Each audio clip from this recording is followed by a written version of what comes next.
And we're here. What's going on, everybody? It is NHL Draft night, and we've got a special edition episode of the Off the Wall Hockey Show. Steele will be joining us soon. He's just having a little bit of internet difficulty, but he's going to be joining in as soon as he gets his internet back up. But I am here, ready to go. It's the first round of the NHL Draft, and I absolutely cannot wait for this. It's such a big night. We have had a monster day in the NHL, a ton of trades, some blockbusters, especially the Seth Jones deal. Obviously, the deal between Arizona and Vancouver involving Oliver Ekman-Larsson and Connor Garland. The Rasmus Ristolinan trade to Philadelphia. There has been so much to talk about. Incredible day in the NHL. I'm going to be doing a trade recap video that will be coming out tomorrow that will encompass everything as far as trades go that happened today. Again, tons to talk about. And we haven't even gotten to the draft yet. We're not even talking about the draft yet, which is obviously starting up here in a few minutes. Buffalo getting ready to make the #1 overall selection. We're going to have some really good players drafted into the NHL tonight. So this is going to be a big night, a lot of fun, and I can't thank you guys enough for being here. Thank you guys all so much for watching. Brian, Vegas Productions, Isaac, Andrew, Aaron, Panther, Firestrike, THG, Prosperous, Jack, Vernon, Red Rubber, Savage. What is going on, everybody? Welcome. Thank you all so much for being here. Really appreciate it. And we are going to have a great night as the NHL Draft goes along. We'll get Steele queued up here as soon as we can. And as soon as his internet is back.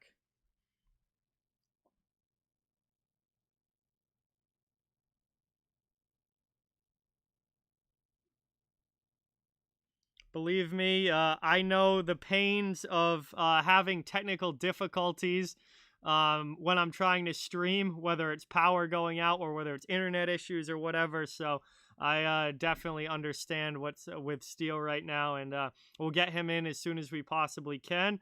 But yeah, this Seth Jones deal is absolutely nuts. Not only did Chicago give up a ton to get him, they gave him an 8-year contract at $9.5 million. Just absolutely ridiculous if you ask me. Seth Jones has really gone downhill over the past few years, and I cannot see this working out for the Chicago Blackhawks. Columbus, though, doing a great job moving up. Rob, what's going on? Ranthaman, what's going on? Welcome in. Thank you so much for being here. Really appreciate it. Yes, Red Rubber. Steele has the internet. He does. He says it's just updating now. A few more minutes and he'll be in. But again, this is a special edition Off the Wall Hockey Show, episode 30 of the show. Thank you guys so much all for being here. I want to give a shout out to our show sponsor as well, K9 Country Club Resorts. We would not be here without them, and we are very thankful for all that they do and everything that they do to support Steel Flyers. So, Amon, what is going on? Welcome in. Thank you so much for being here. Yes, Ranthaman, I did see the Flyers overpay for Rasmus Ristolinan. I will talk about that deal as well in the video tomorrow. I have never been a fan of Rasmus Ristolinan, but it's okay because Chicago by far took the cake for the worst trade of the day. So Philadelphia is safe from that because what Chicago did is far worse. Hey, there you go, Aaron. That's good. I hope you have fun, man. Thank you. Very well could be, Amon. Very well could be. Although I love what Columbus is doing. I mean, they are the returns that they are getting in their deals are absolutely phenomenal. So, I think the Columbus is doing a really good job of getting some draft picks. No, I'm not talking about Gostisbehere. I'm talking about them trading for Rasmus Ristolinan today. the Gossesbear trade was fine. They needed to get that. They needed to get that contract off the books. The Ristolinan trade, giving up the 14th overall pick for Rasmus freaking Ristolinan, that is that is brutal. Rasmus Ristolinan is not good.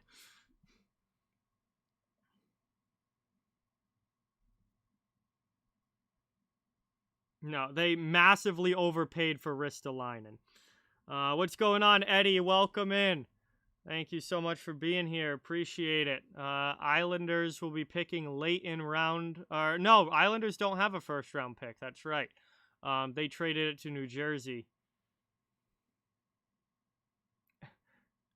Okay, well, you gave up Hag, literally a lottery pick in this year's draft, and a second-round pick in next year's draft. That is not good. You can try and justify it all you want. That is not good. I have no idea what Chicago is doing, Aaron. This Seth Jones deal is one of the worst moves I have seen for a team in a long, long time. Not just the trade, but then the contract on top of it. That combined is one of the worst moves I've seen in a long, long time. Yeah, THE. Islanders do not pick tonight. They used their first-round pick to get Kyle Palmieri and Travis Zajac at the deadline. So Islanders will be picking tomorrow. Hey, Prosperous is a member. Let's get some new members hype in the chat. Thank you, thank you, thank you. Prosperous, welcome to membership. Thank you so much. Hype in the chat. What an absolute legend. Yeah, Panther. GMs are overpaying like crazy right now. The Nedeljkovic trade to Detroit is an absolute head scratcher. A lot of the moves right here that I've been this offseason, you're just like, what is happening right now? What is going on? Like, Seth Jones is not worth $9.5. Like, not on any planet is Seth Jones worth $9.5 million a year. I mean, if I'm Cale Makar right now, I'm asking for $15 million. If Seth Jones is worth $9.5, then Cale Makar is legitimately worth $15 million, because he is twice the player that Seth Jones is. Hey, I appreciate it, Prosperous. Very, very much appreciated. Thank you so much. Runfin, what is going on? Welcome in. Thank you so much for being here. Really, really appreciate it. Let's see if we can get Steele back now.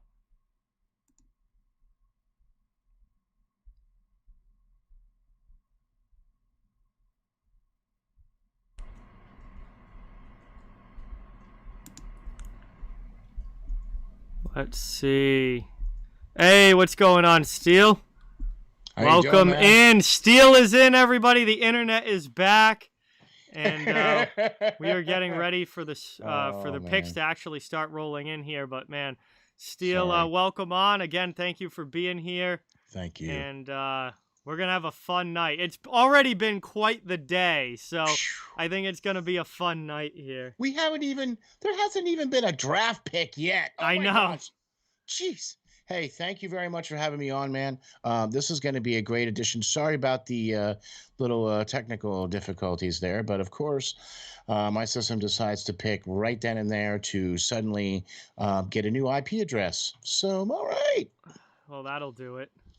So we're back, and thanks very much for having us on, man. And I can't wait to get into this. I can't wait till we start actually getting some picks in here. Elliot Friedman on ESPN. Elliot Friedman, that is awesome. Friedman's one of the top insiders in the game right now. Exactly. For Sportsnet, and they have videoed him in here on the ESPN coverage. That is awesome. And nice. I obviously I can't hear what he's saying. I can't hear the coverage right now, but yeah, I'm working on it. Hold ESPN is looking pretty cool right here for this draft. Okay. Well, because they really, really dropped the ball on the expansion draft. Well, the NHL dropped the ball on the expansion draft. Okay, that.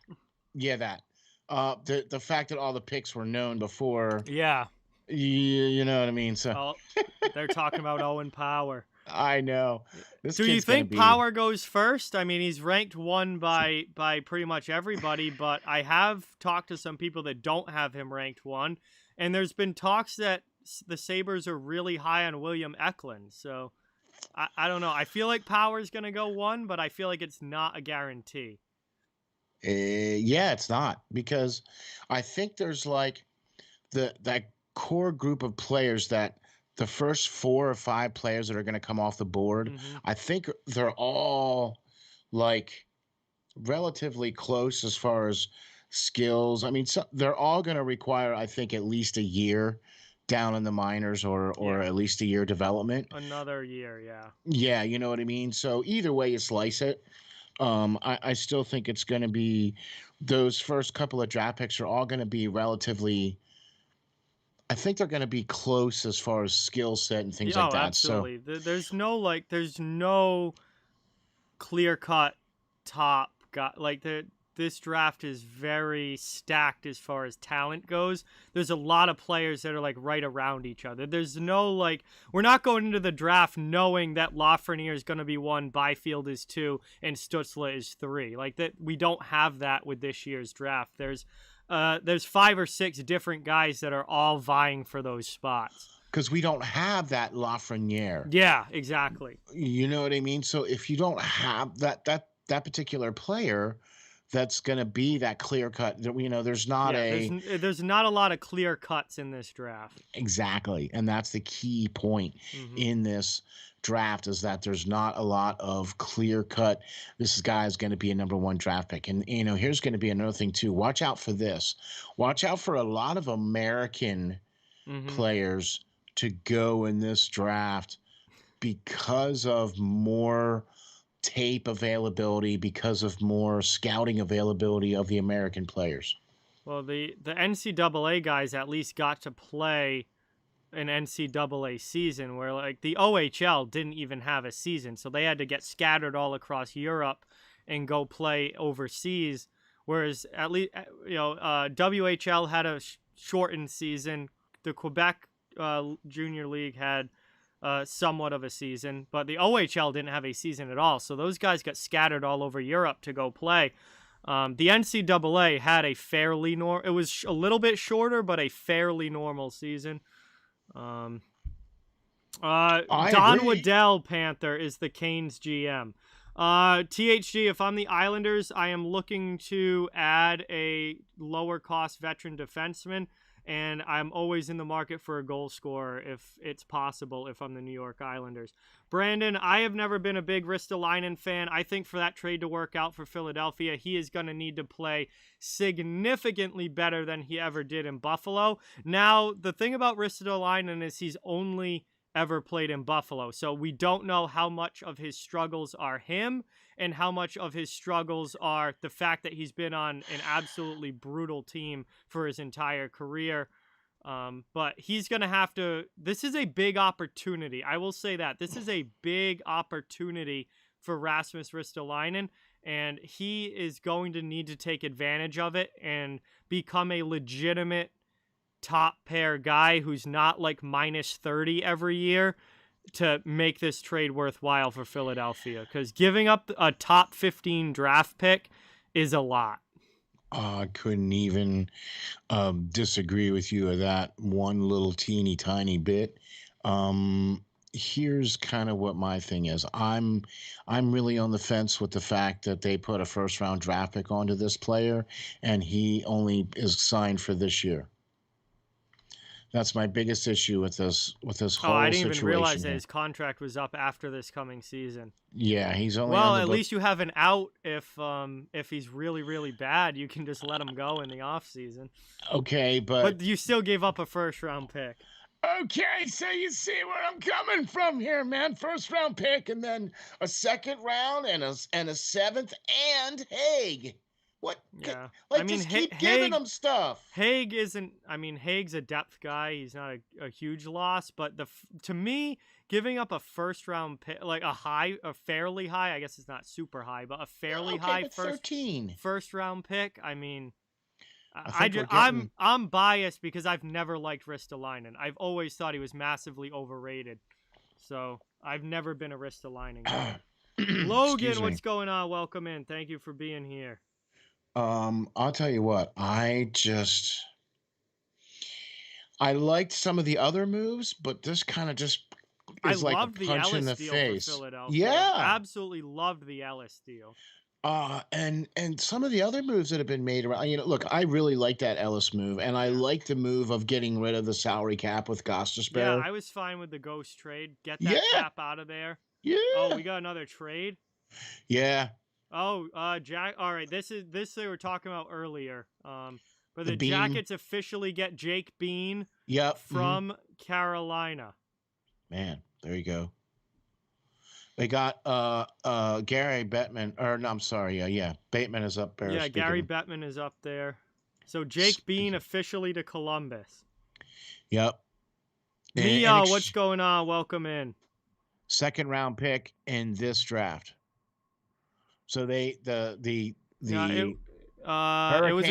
second round. It was a 2022 second round pick. No, I just saw it just came in as 2021. I believe it just saw right here on the ticker. Oh, you're talking about the Bean trade. Yeah, I was still talking about. I'm sorry. Right. I thought we were still talking about. I was talking about Ristolainen. Ristolainen. Oh, all right, sorry. Yeah. Yes. Prosperous. Risto was the 14th overall pick in this year's draft, which is actually 13 because pick 11 is voided because of Arizona. Yes. And a 2022 second round pick. The Jake Bean trade, I believe, was a 2021 second round. It is. Yeah, 2021 second rounder to Carolina for Jake Bean. Right, but the Ristolainen also was the first round pick and the second round pick and a third round pick in 2023 and I believe Hague. So I believe they ended up with 3 total picks from that deal. Let's see. Trade tracker. Yeah. Eddie, what's going on? Welcome in. Thank you for being here. Buffalo is on the clock, guys. Buffalo is on the clock. We will have the 1 overall pick fairly soon. Let's see. No, it was just to Buffalo was Robert Hague, a 2021 first, and it was a 2023 second round pick, not 2022. Okay. So a second round pick from 2 years down the line to Buffalo for Rasmus Ristolainen. Which again, the problem I have with it is that it was a top 15 pick this year. I don't like that. I don't think Risto is worth that. That's what I mean. That's not a number. I would have given him the second round pick. Yeah. I would have given him Hague. I would have given him the second round pick. I would have even given him another second or third round pick, but giving them a top 15 pick, I would have hung up the phone at that point. Yeah, because now that puts Buffalo 2 picks now in the top 15. Buffalo picks 1 and Buffalo picks 14 now. Yep. Danny, what's going on? Welcome in. Thank you for being here.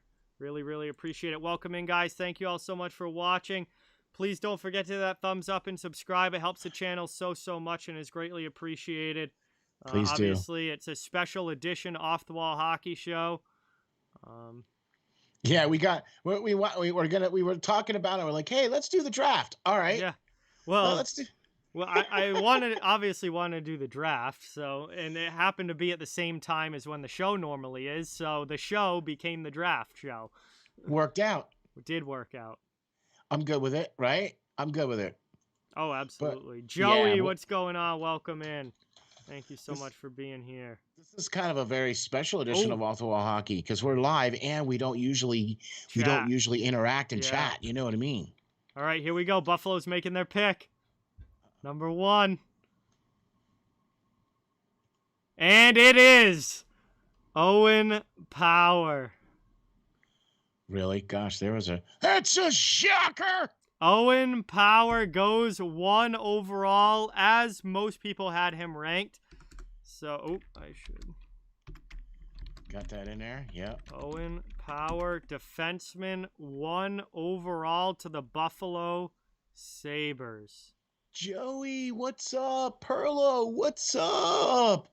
Kyle, Danny, Vernon, Prosperous Alex. Hey. Epic Gamer, what's going on? Alex, welcome in. Kyle's here. What's going on? Absolutely brutal, Yeah. Kyle. Could not be worse. The contract on top of it could not be worse. Yeah. Owen Power goes number 1. So There you go. that was as expected right there. I have to agree with that. I'm okay with that. I had Power ranked 1 in my draft ranking. Yeah, he's pretty good player. And the next couple of players that are going to come off the board are all going to be pretty good players. They're all going to be at that same. This is a strong top 10 with potential. It's not a strong top 10 as far as NHL readiness right now, and it's not a strong top 10 as far as sure things go, but it's a very strong top 10 with upside potential. And some of these players are going to end up being very, very good.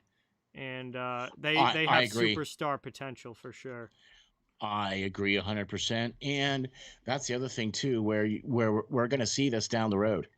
You know what I mean? In like 2 years, they're going to be like, oh, yeah, you remember that 2021 draft where nobody got scouted and they picked all these American players and like, wow, they turned out to be pretty good players. Yes. Hey, what do you know? Seattle is on the clock now, everyone. And I got to think that this is going to be Matthew Beniers. Yeah, either that or gosh, if I'm Ron Francis, this pick right here is Matthew Beniers, but we'll see what they do. But I mean, a center like that who's been compared to Jonathan Toews and Patrice Bergeron, I don't know how you pass up a two-way center with superstar potential. Yeah, that's kind of tough to do that. So yeah, I'm with you on that for sure. So. But I'll tell you what, I like this pick here for Buffalo, man. Yeah. Look at what Buffalo's just suddenly doing here now. Well, they replaced one big defenseman with another. They get rid of Risto, who obviously didn't work out, and now they get Owen Power, who is 6'6", 213 pounds. Obviously is going to put weight on as he continues to get older. I figure his playing weight is going to be probably 225-ish. Something like that, I would think. Yeah. When he gets some more muscle on him, we'll see. My problem is Buffalo has never been afraid about taking big defensemen in the first round, but none of them have worked out. Tyler Myers, Nikita Zadorov, Rasmus Ristolainen, all big defensemen taken by Buffalo in the first round that have not... Myers has become a decent NHL player, and Zadorov's a solid bottom pair guy. And Ristolainen, we'll see what he does in Philadelphia, but he never was able to take over that top role in Buffalo. I think they've never lived up to what they were supposed to be. Yeah, I'm with you on that. But see, I also think that has a lot to do with who the ownership is and who they had running the team. Oh, but Buffalo's player development is notably terrible.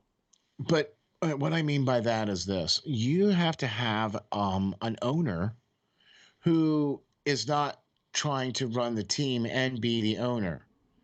You need an owner that hires hockey people to run the team. Mm-hmm. In my opinion, it's, look, it's great if you want to be an owner and you want to be involved, and that's great because that makes things even better. That makes the relationships even better, and I think we're getting our pick here. Yep. Yeah, let's see. Ron Francis is picking right now. Hockey Productions, what is going on? Welcome in. Thank you so much for being here. It is Matthew Beniers. Let's go. Wow. We are 2 for 2.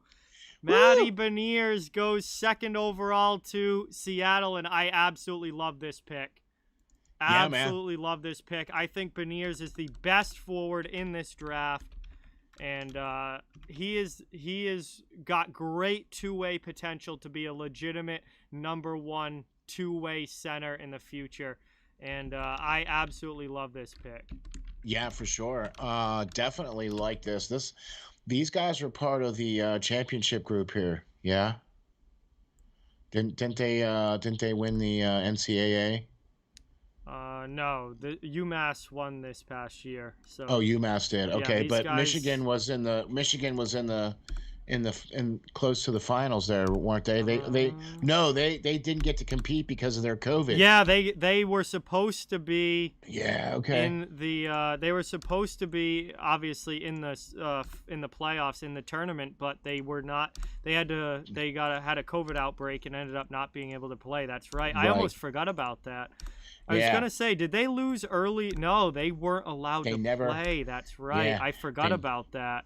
so but he's a teammate of the first round pick. Of Power. Yeah, I mean this Power. is Michigan Wolverines back to back here, Power and Beniers, and Kent Johnson.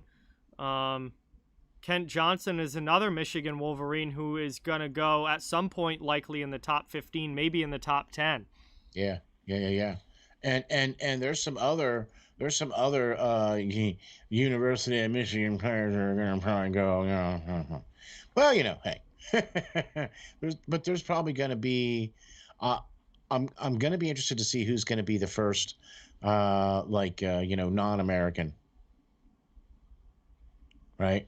Well, Like to Power's see. Canadian, but he plays college. But Yeah, yeah, I'm somebody that was not born in the United States or Canada. Somebody oh, that was so the first a European European. to go, I would Yeah. say, is probably William Eklund or maybe The- um, Simon Edvinson.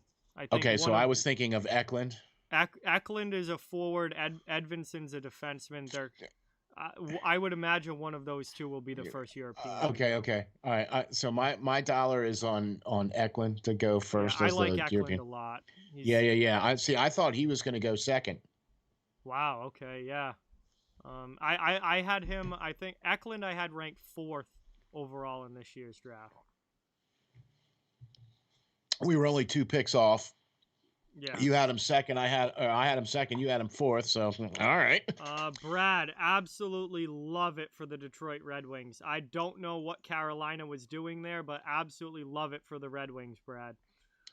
Yeah, that's a holy moly. I can't believe. Well, Carolina's ownership is notorious for not paying players and coaches big money. I don't know, 3.5 million for a starting goaltender is not a lot. I've got to imagine that Nedeljkovic didn't want to be there. There must have been something going on behind closed doors there where he wanted to leave. Otherwise, it makes really no sense. I mean, if gosh, really, if he all he wanted was 3.5 million, where was Chuck Yeah, I Fletcher don't. on that call? Where are you, buddy? We need a backup goaltender. Hey. Well, What? Nedeljkovic is going to start. I He's know. taken over that starting job, and he's I think going to be really good for the Red Wings. I agree. But He had a holy great season smokes. this past year, and he's been very well developed in the AHL as well. So I I love it agree. for Detroit. Sasha, what's going on? Welcome in. Thank you for being here. Anaheim is on the Anaheim clock. is on the clock, and they don't have much time left, so that pick is going to be in soon. For sure. What? This first round though, I think is going to be the catalyst because look at Mhm. all the moves that we've seen so far. Yeah, there were a lot of pre-draft moves, and I wonder if there's going to Exactly. be more. I have a feeling that we're probably not done. I just Let's have that feeling. see. Andrew, I think that Beniers is going to go back to Michigan for another year. I honestly think that nobody in this draft is going to Yeah. play right away next season. I Mm-mm. think everyone still needs some more development. The most NHL ready player is, I think, William Eklund because he played in Sweden in the top league last year. I think Power goes back for another year at Michigan. I think Yeah.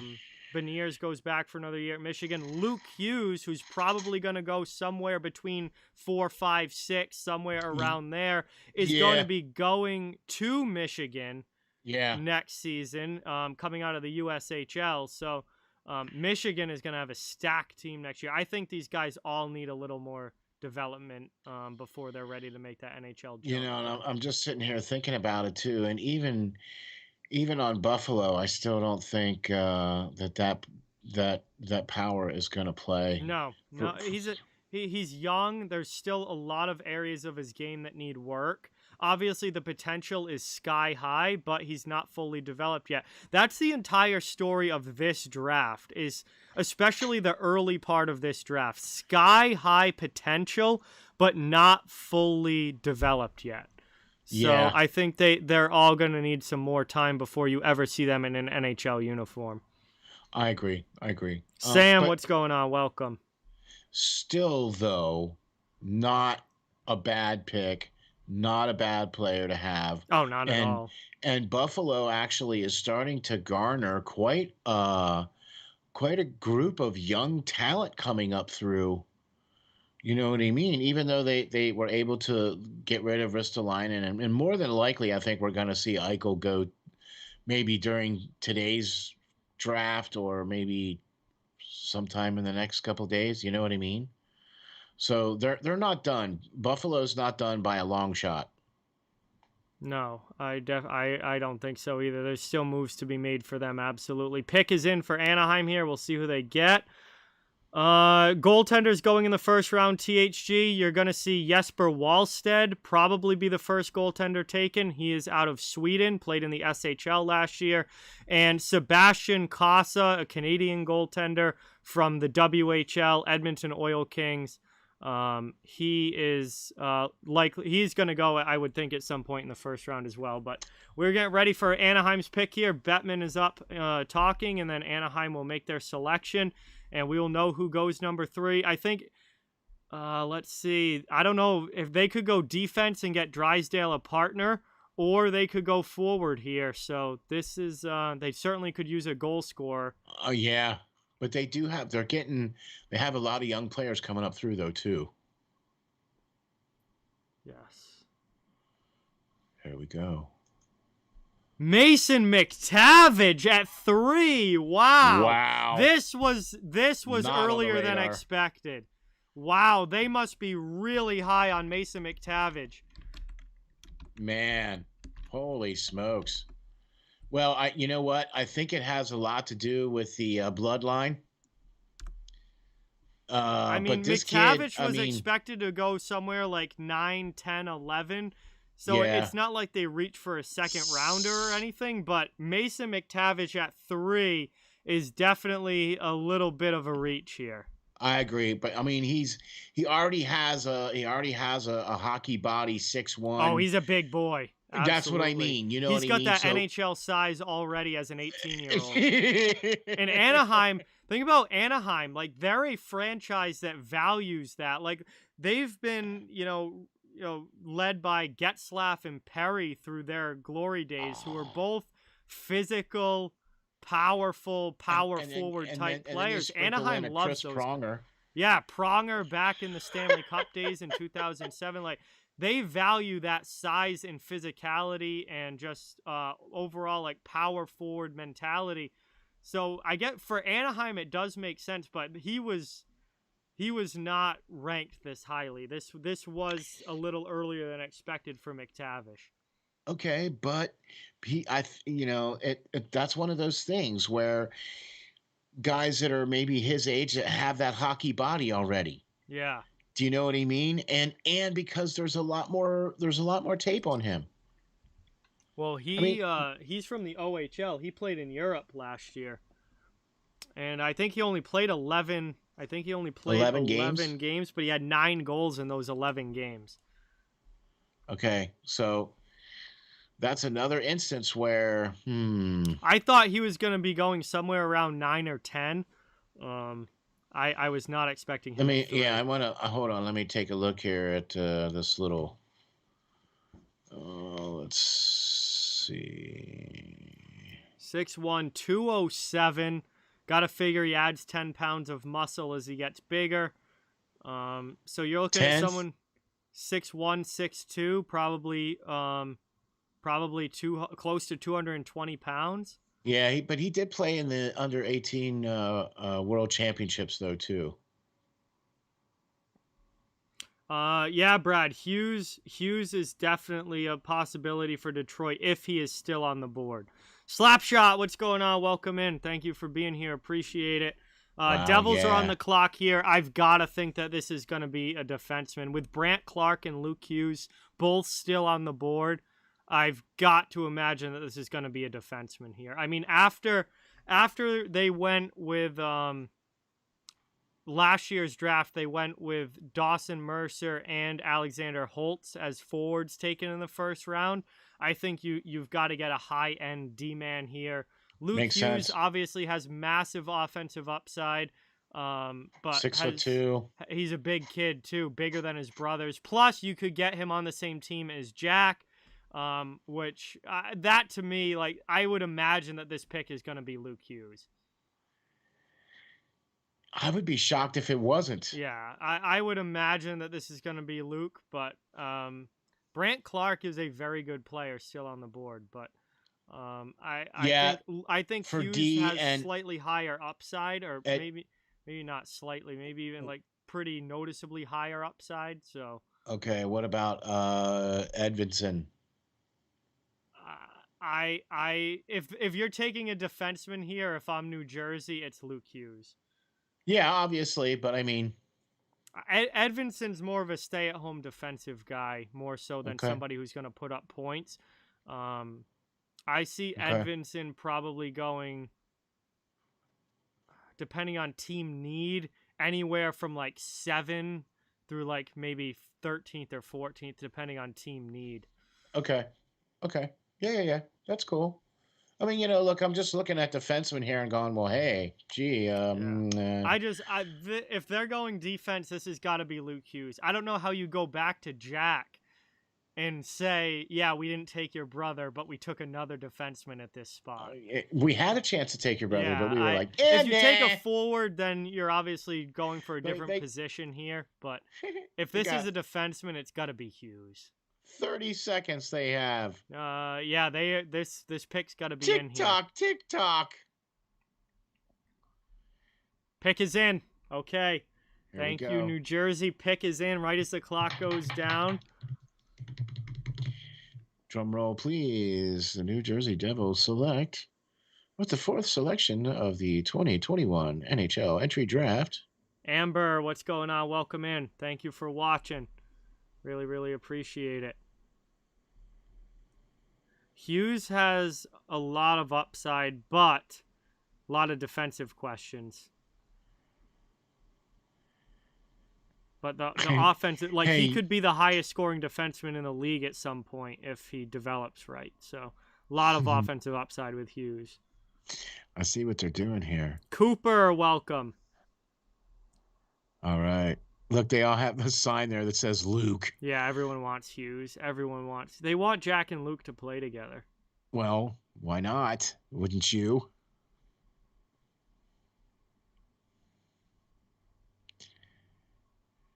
And it's Luke Hughes. Let's go. That is what I was thinking there. Absolutely. Luke Hughes goes to play with his brother Jack to the New Jersey Devils. 4th overall selection. Now, he is not going to play next season. No. Definitely not going to play next season. But no. 6'2", 184 pounds, shoots left. He will, yes, and he will be going to the University of Michigan. He will be going to the University of Michigan. He played in the USA under 18, 38 games, 6 goals, 28 assists. Yeah, he's a big point producer. Yeah, big point producer for defensemen. So that's pretty good, man. I like that, and that's gonna be a good play for them. In 2 years, man. He's only 17. Look at this, and he's 6'2". The Devils. I mean, they got Ty Smith. They traded for Ryan Graves. Now they draft Luke Hughes. They've got Mackenzie Blackwood in goal, who I think is one of the most underrated goaltenders in the entire league. I mean, plus they got Hischier, plus they got Hughes' brother. Up front, they've got Jack Hughes. They've got Nico Hischier. They've got Alexander Holtz coming up. They've got Dawson Mercer coming up.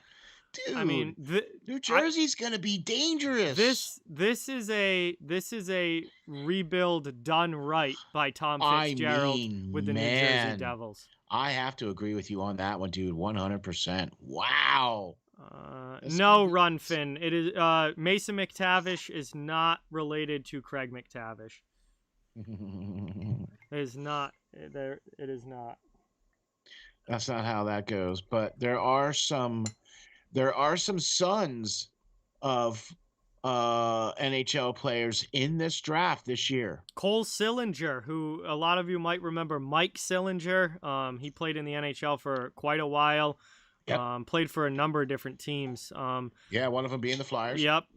Mike Sillinger's son Cole is going to be like a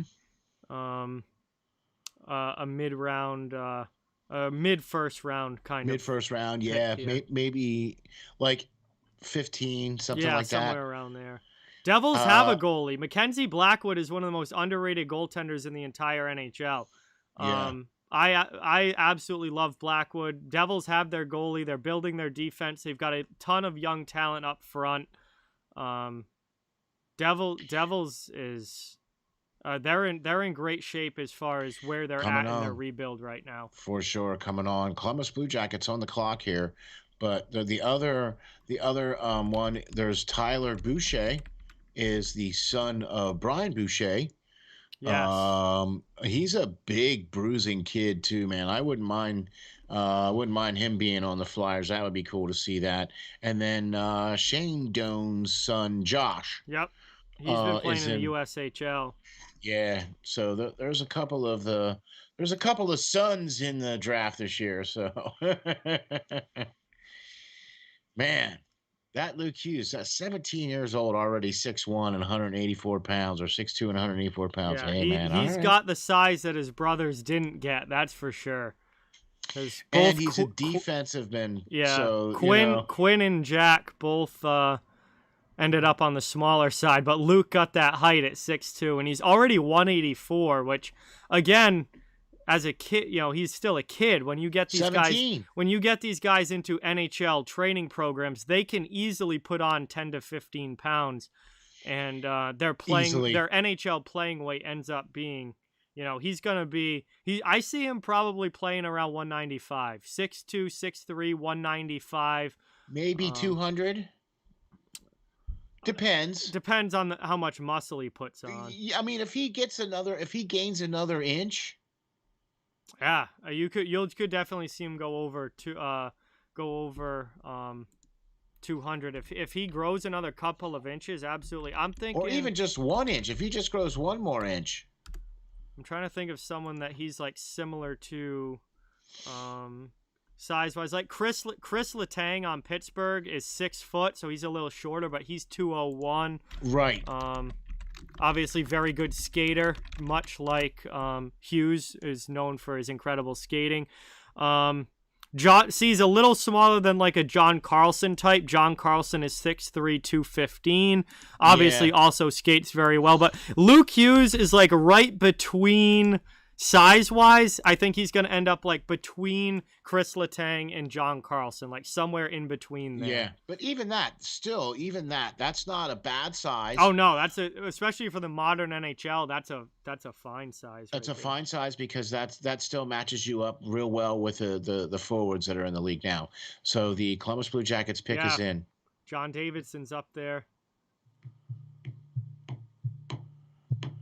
I see what they're doing though. They're keeping Bateman away from the stadium so they can't boo him. Well, he announces. Rick Nash is there in the background, Jack. Thank you for pointing that out. Rick Nash is there behind Davidson for Columbus. How you doing? The best player the Blue Jackets have ever had. Ever.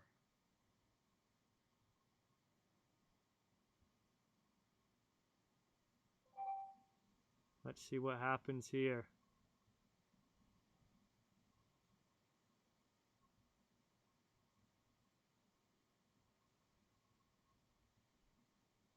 Is that Kirk Herbstreit? It is. Kirk Herbstreit is there just saying the pick. This is fun. Herbie is a big-time OSU dude, man. He played quarterback for them. Yeah, he was Ohio State quarterback, and obviously a huge college football media personality now. Yeah, yeah, yeah, yeah.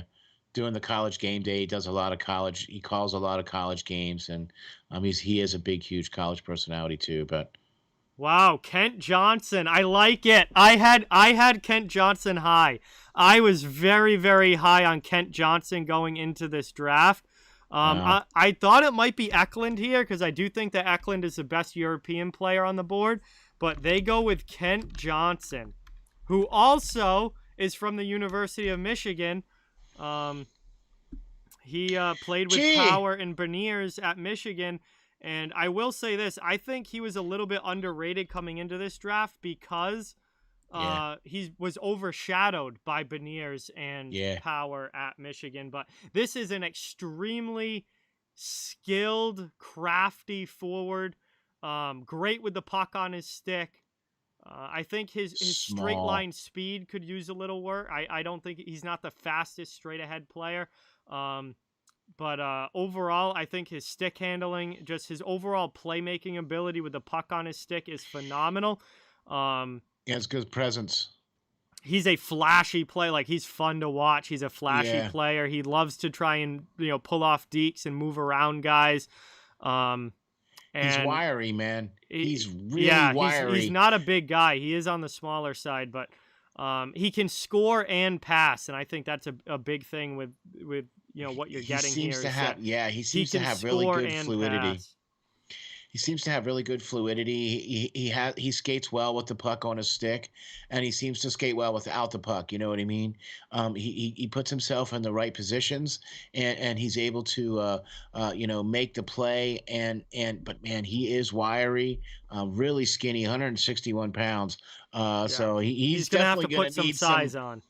He's definitely gonna need a couple of sandwiches, man. You know what I mean? He's definitely gonna need to put some size on. And the other thing is that Columbus is gonna have to surround him with some talent. I don't think Kent Johnson is the kind of guy who is gonna do it all himself. He's not gonna be, and we even saw that at Michigan. Like, Yeah. he played so well with talent around him where See, he's not going to be the guy to single-handedly drive a line. You've got to put him out there with other very skilled, talented players. But if Columbus can get something around him 2-3 years down the road, or I mean, I don't know what their end game with Line is, but if they want him centering a line with Line on the wing possibly, they're going to need to put something around him.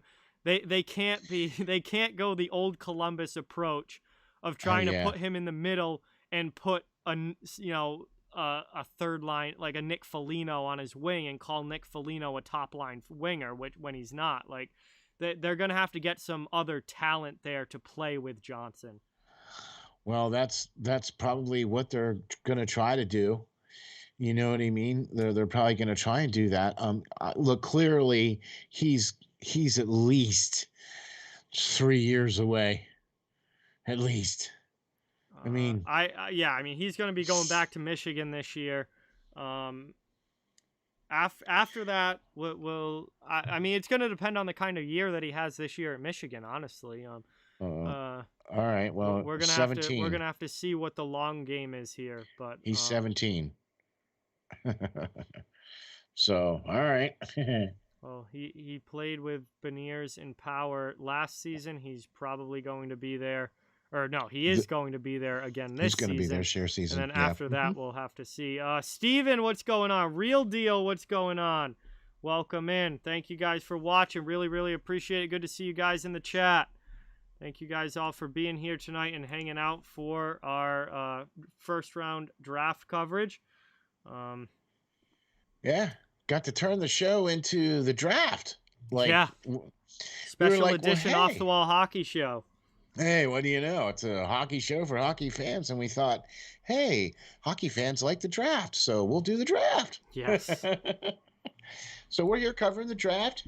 And so far, we've pretty much have been able to ascertain these last couple of picks Yeah. and give a good reasoning as to why we felt that these players were going to be here. And I'm actually kind of surprised that we haven't seen any trades yet. I mean, we saw a lot of I trades I at think a in the lot of the last couple of trades that days. were going to happen during the day today. Okay. I think it might be a quiet there. You might see one or two.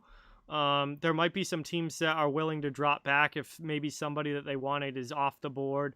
Or there might be some other teams that might be pushing hard to move up to get a certain player. I still think we might see one or two, but I think like the big trades that we were going to see happened during the day today. Okay, yeah, that would make sense too. That would make Because I sense. mean, But today we saw some massive deals during the day today. like they just kept coming. Yeah. I mean, Oh, bang, bang, Detroit's pick bang. is in already. Hey, boy, they're flying along here. Yeah, Yeah, all right. Detroit definitely had their guy. I've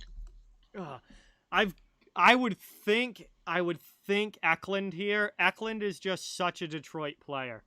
Eklund, to go along with them picking Lucas Raymond at 4 Yeah, last year, yeah. Eklund is like the exact same size, Swedish, coming out of the same league. Like this to me screams William Eklund right here.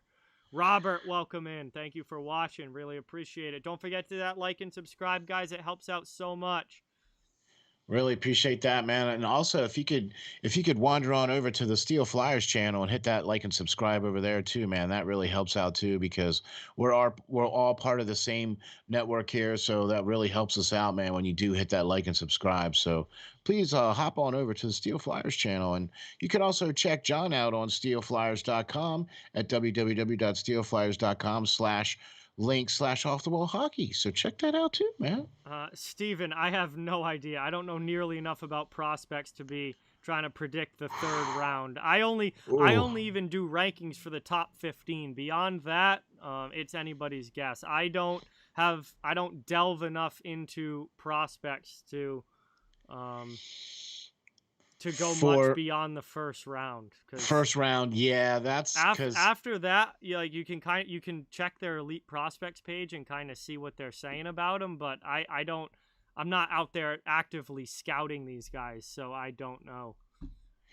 that's the other thing too. If we had the time to scout these players, what that would make things a little bit more, Well, that's why But that's why for everyone watching, I did that video with Ray Bro that we recorded last night and dropped this morning, the draft preview, because Ray Bro's like legitimately scouts. Like he's been training his whole life to become an NHL scout, and he writes for Dauber Prospects, and he like actively watches film and everything on these players. So he's the guy to talk to, like as far as draft stuff goes, yeah, because there you go. There you go.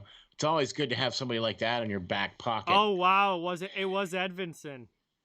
Yeah, It yeah, was that's what I was gonna Simon say. Edvinson. So they are hoping that is Moritz Seider's defense partner, I would imagine.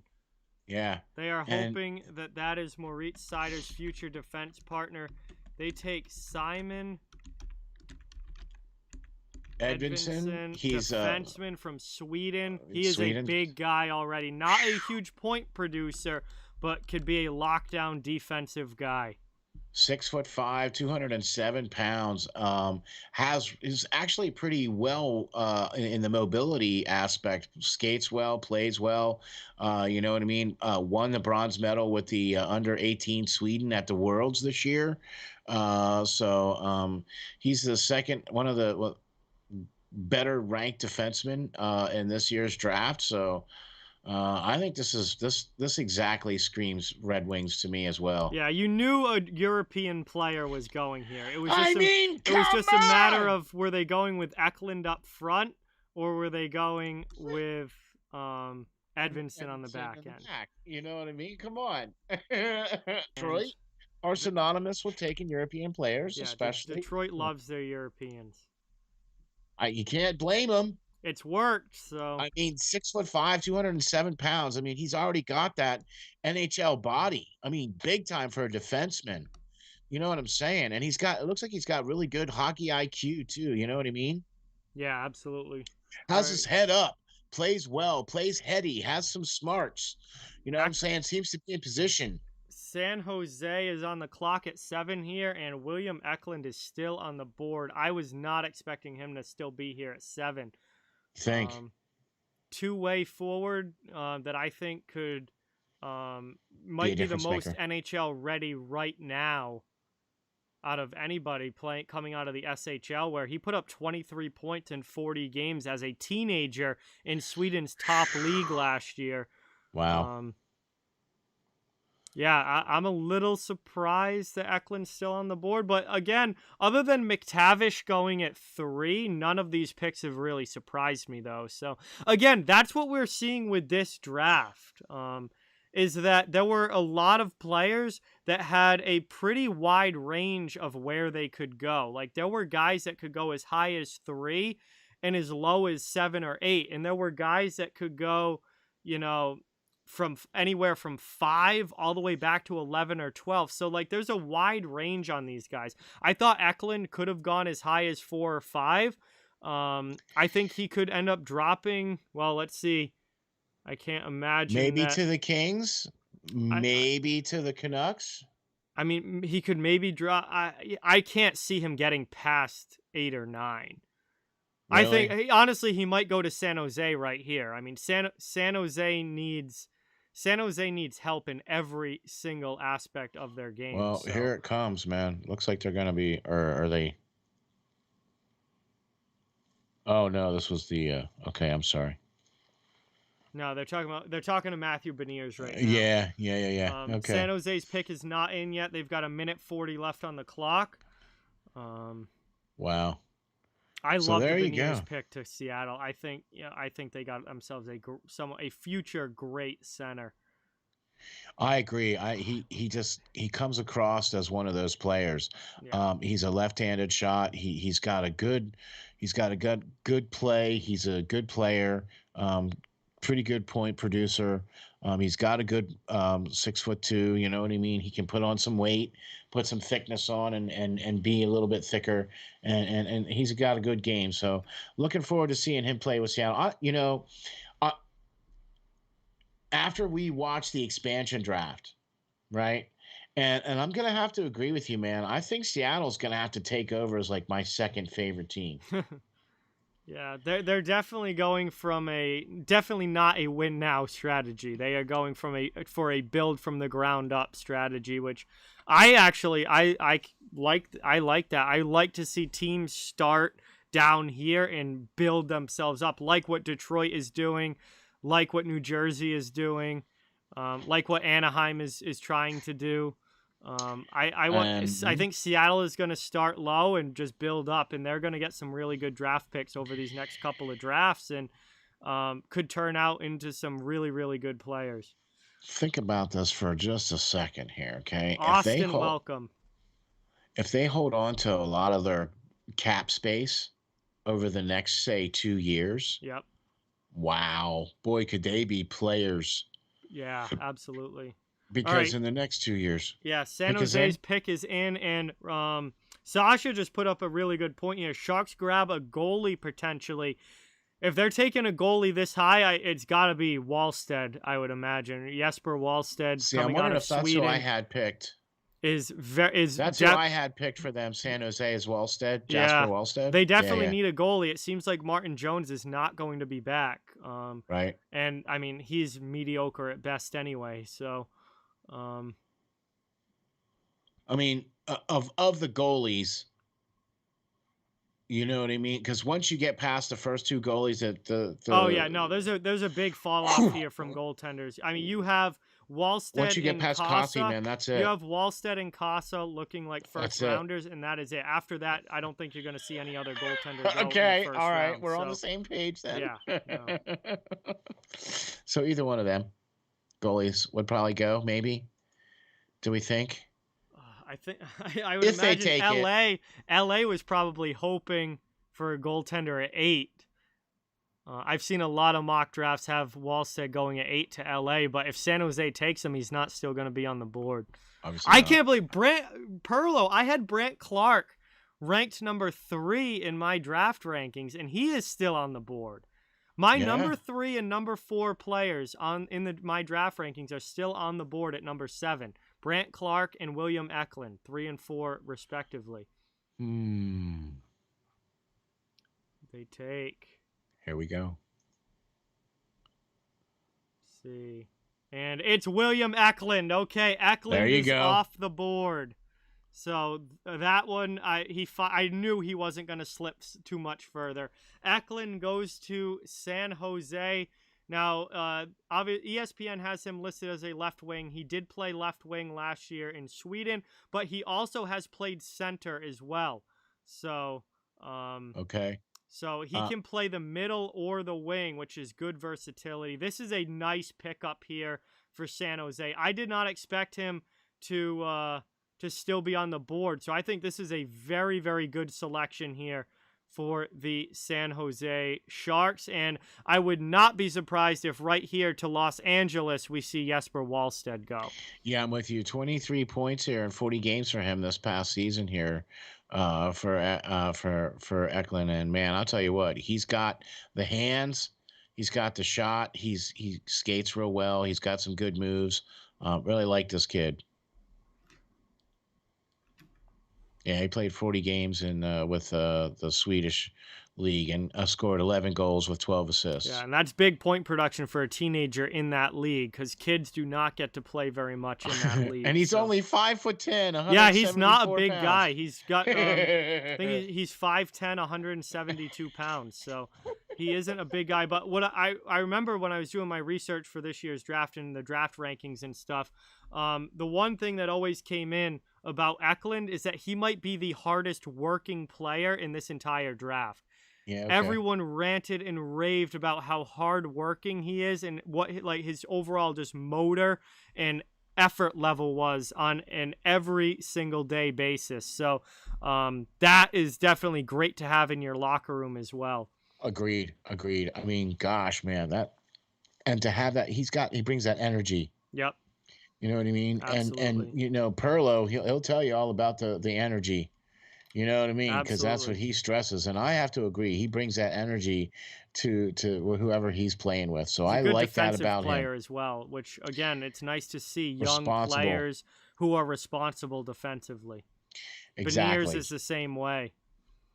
LA on the clock here, ticking away. So I have to say, so far, I've been okay with the draft coverage. It looks like they've merged with the NHL network a little bit on this.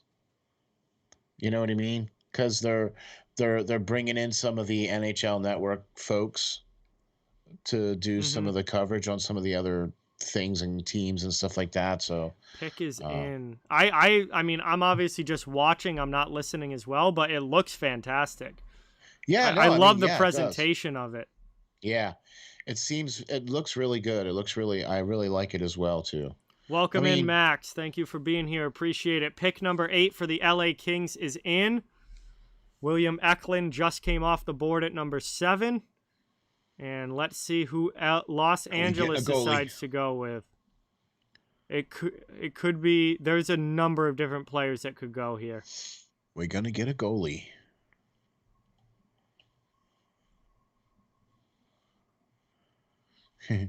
You know what? And let's see. It is Brandt Clark. They go defense. And Brandt Clark goes to the Los Angeles Kings. Right shot defenseman, 6'2", 185 pounds. And he is going to learn from Drew Doughty how to be an NHL defenseman. Wow, that's awesome, dude. That's awesome. Great pick for them. He did not make it out of the top 10. I had Clark ranked number 3 in my rankings. Yep. I'm surprised he fell all the way to 8. This guy, his comparisons in all of the pre-draft rankings, his comparisons were all to Erik Karlsson. Okay. Smooth skating, offensive defenseman. With massive offensive upside, and he's going to learn from Drew Doughty. So obviously you got a Norris Trophy level Stanley Cup champion defenseman there to learn from, who's definitely getting older now. Yep. LA desperately needed an influx of this kind of talent. And I think his defensive game, I still think, is a couple years away, 2 to 3 years away defensively. Yeah, because he's 18. But offensively, this guy's upside is through the roof. He's got an accurate shot. He's a great puck mover. He's a pretty solid skater. Great with the puck on his stick. LA needed this. LA needed this. I mean, they needed a lot, but they needed this.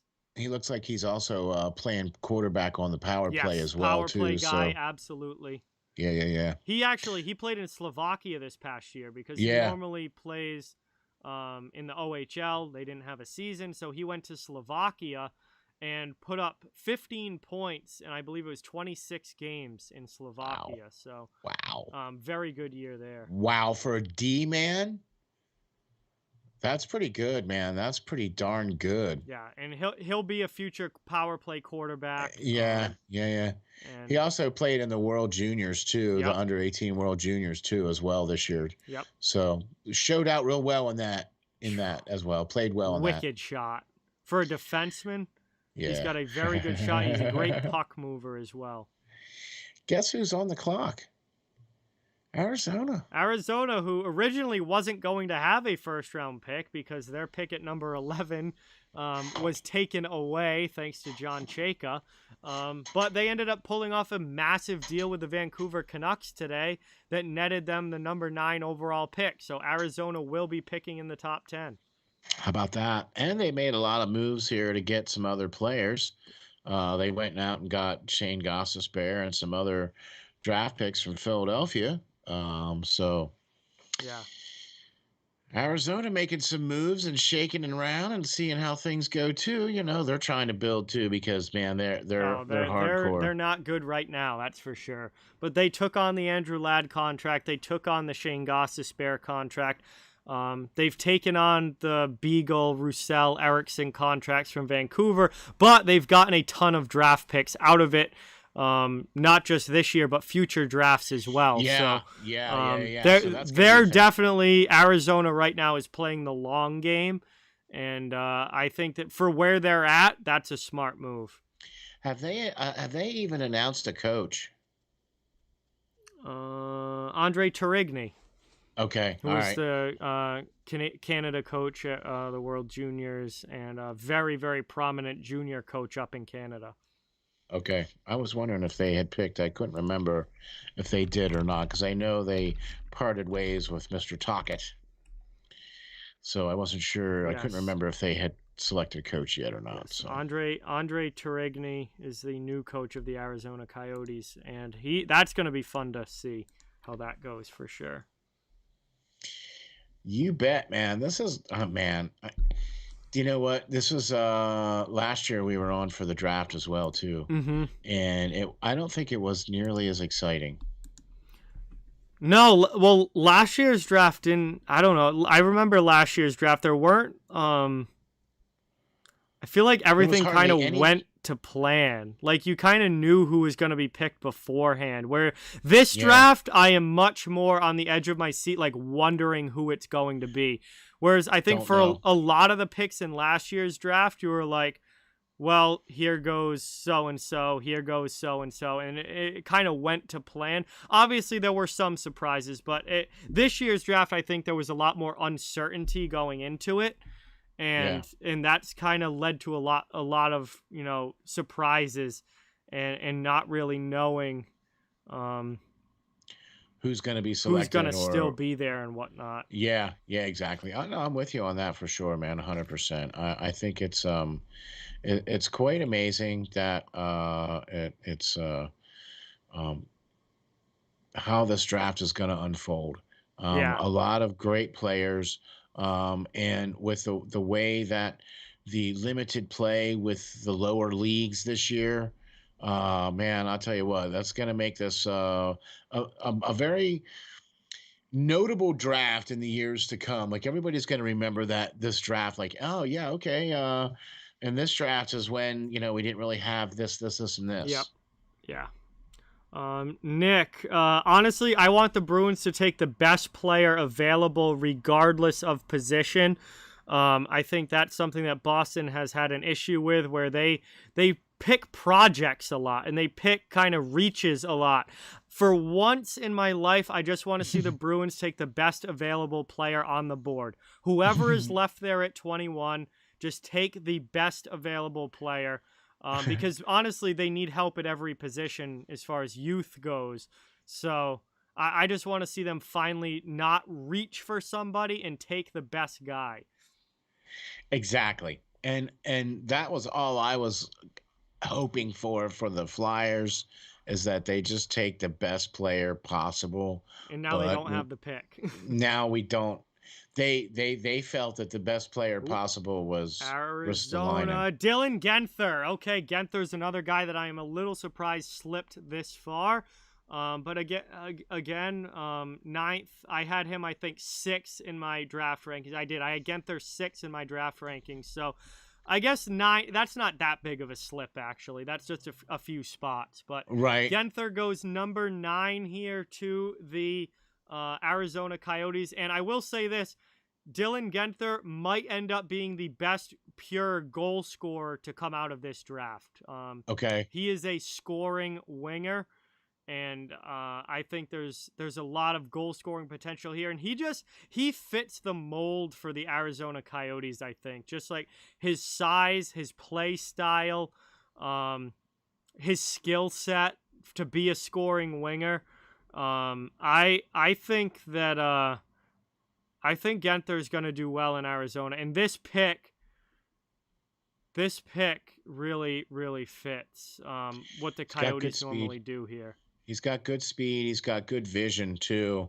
And that's another thing that makes him dangerous as a good scorer too. And he's got some size. Do you know what I mean too? So, I mean, Yeah. man, I don't think he's far off from being NHL ready. He might be the one player out of this year's first round that actually makes the squad. I think he'll go back to the WHL for one more season, and You I think? think 2022 he'll be fighting for a roster spot in Arizona in Okay. 2022. All right. Okay. All right. I was just seeing if maybe there was going to be that one player, that would make a team. William Eklund would be the most NHL ready guy. All right. You think more so than Eklund would be. Okay. All right. That's why I wanted to ask you, because I thought he. I think that Gauthier has the maturity as well too, and he has the skill set as well too, and for playing for Arizona. That's why I asked that question, because he's playing for Arizona. I wouldn't rush him. I agree. The worst thing you can do as a rebuilding team is rush your prospects. I agree. So, but I don't know. Stranger things have happened. Do you know what I mean? You just never know how, the kid's going to get a look at training camp, and then you just never know. I mean, like I said, stranger things have happened. But, Yeah. Hey.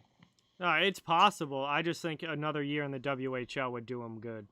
Agreed. Especially since this past year was short. So yeah, he only played 12 games. 20-something games this year. Or, so 20-something games. I think it was 24, 25 games, something like that. So...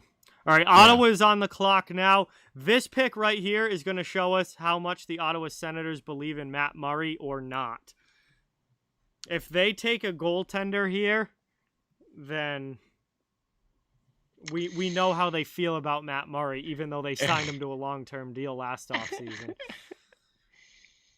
So could we see the first goalie go with the Ottawa Senators here? Can we see the first goalie? So it's definitely possible. Could be I'm trying possible. to think of who else could take a goalie. I mean, I think the next spot I would expect a goaltender would maybe be Buffalo at 14. If Ottawa doesn't take a goaltender, then I mean, unless Calgary at 13, but Calgary just signed Markstrom to a 6-year deal, so he's got 5 years left. I mean, not that by the time that Wallstead would be NHL ready, you're looking at another 2-3 years down the line, so that contract wouldn't be as big of a deal because he'd only have a couple years left. But it would seem odd if a team that just signed a goaltender to a long-term deal would then go and draft a goaltender in the first round with a lottery pick. That would, if Calgary's doing something like that, I don't think Columbus is going goalie. So I think goaltender either goes here to Ottawa at 10, or it's probably not until 14 at Buffalo. Okay. Okay. Because that makes sense. Because I don't think Columbus or Calgary would take, and I mean, unless they do, which they could surprise me, but I just wouldn't expect that. Do you know? I'm wondering if maybe if they don't take a goalie, if they maybe take our other highly ranked. Who was that other highly ranked player that you were surprised that had not gone yet? Or did he go yet? Did he go? Clark went. Clark went. Eklund went. Eklund went. No, I think the guys that I expected to go in the top 10 have gone. Yeah, okay. Power, Beniers, Clark, Eklund, Hughes, Gunther, Johnson, Edvinson, Mctavidge are all off the board. So my top 9 are all off the board, just in a different order. Okay. I have Wallstead at 10. I have Fabian Lysell at 11. I have Cole Sillinger at 12. I have Chaz Lucius at 13. Carson Lambos at 14. And Fyodor Svechkov at 15. None of those guys have moved up yet. So we'll see what Ottawa does here. I would not be surprised if it's Wallstead, but we'll see. Yeah, I'm gonna be. I want to see what they do here for sure. So, Steven with the 2 dono. Thank you so much, Steven. Really appreciate that. Get that dono hype in the chat, everyone. Thank you. All right, here we go. Ottawa's pick is in.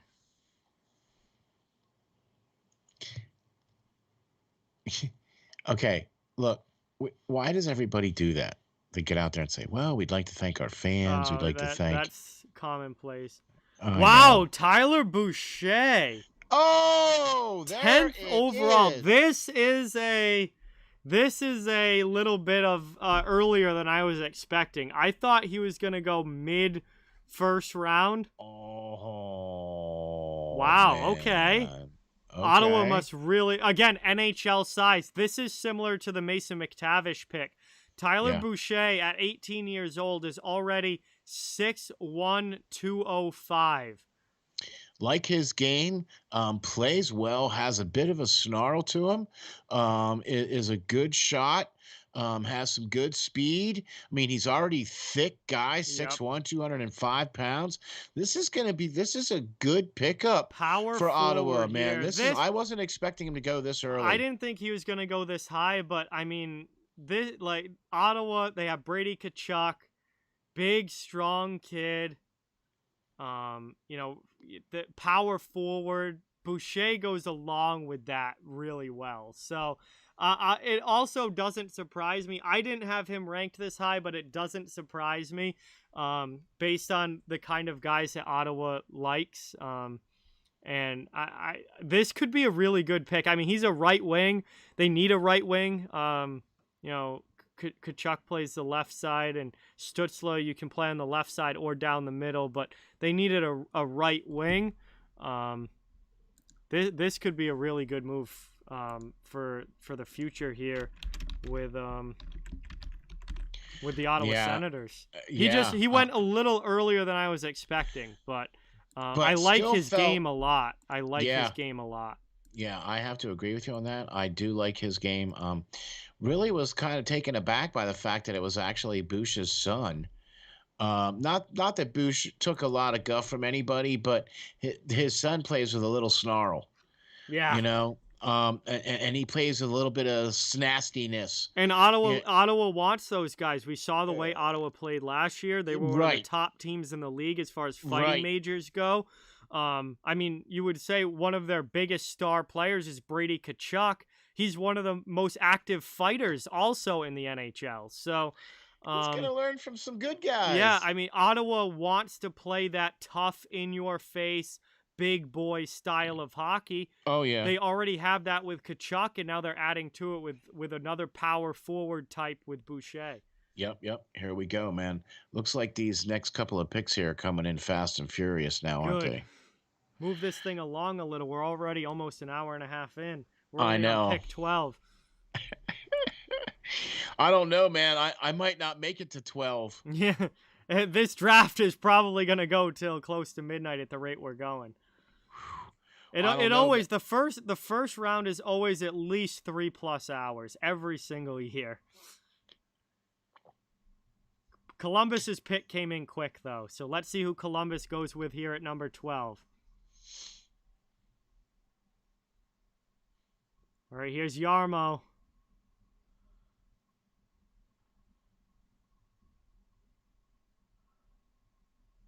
Yes, thank you, Gary. We know it's Columbus's second first-round pick, man. We really appreciate you telling us that.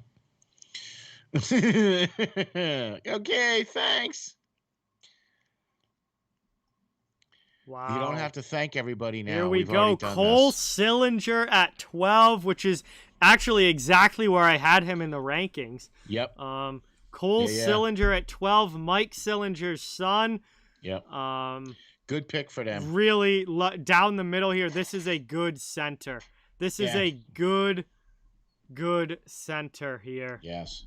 For 31 games, the Columbus Blue Jackets. 31 games for the USHL. 31 games, 24 goals, 22 assists. Played points. Center. Yeah, big points. Big points. 6 foot, 197 pounds. Again, NHL size already. 18 years old. You know what I mean? So, hey. So I like it. Flames are on the clock here. I'd be I mean, you just signed Jacob Markstrom to a 6-year deal that has 5 years left on it.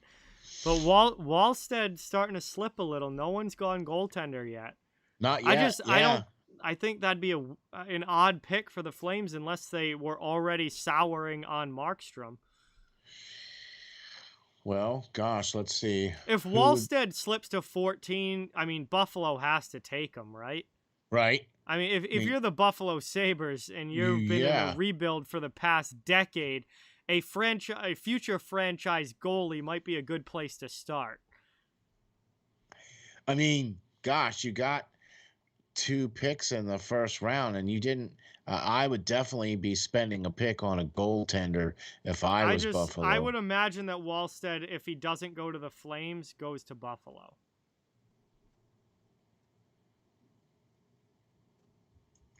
Yeah, I'm with you on that. After Buffalo don't need a goalie. Dallas has Jake Ottinger, who looks like the goalie of the future there. The New York Rangers have Shesterkin, so they don't need a goalie. So, I mean, we could see goalies really drop here, but one of these next 2 picks is going to be Wallstead. Right. I really like the Cole Sillinger pick for Columbus. Yeah, they've got themselves a legitimate future top 6 center here. I agree. Flyers aren't picking. Dallas doesn't. They're 14th. They don't need. Rangers, they don't need. Dallas and Rangers don't need goalies, so. I don't know. I mean, maybe. Did Chicago traded away their Chicago, that 12th pick? Yeah, was Chicago's that they traded to Columbus in the Seth Jones deal, which is still absolutely hilarious to me. That whole Seth Jones debacle is just mind-boggling. But all I can say is I'm glad it wasn't my team. I am so glad it wasn't my team. I feel bad for Chicago fans because they got rid of a big ugly contract in Duncan Keith just to sign a worse one.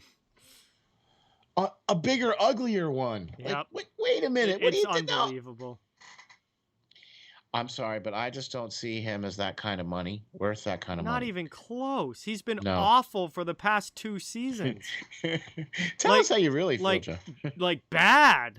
Yeah. Not that he's just had down years, but he's been bad for the past 2 seasons. Significantly bad. Like he just suddenly just dropped off. After he scored he had a 57-point season. That's it. And then it was straight off a cliff after that. Yep. And hasn't done much since then. And now he comes out and says that he is not gonna re-sign with Columbus. And then Columbus is probably like, okay, good.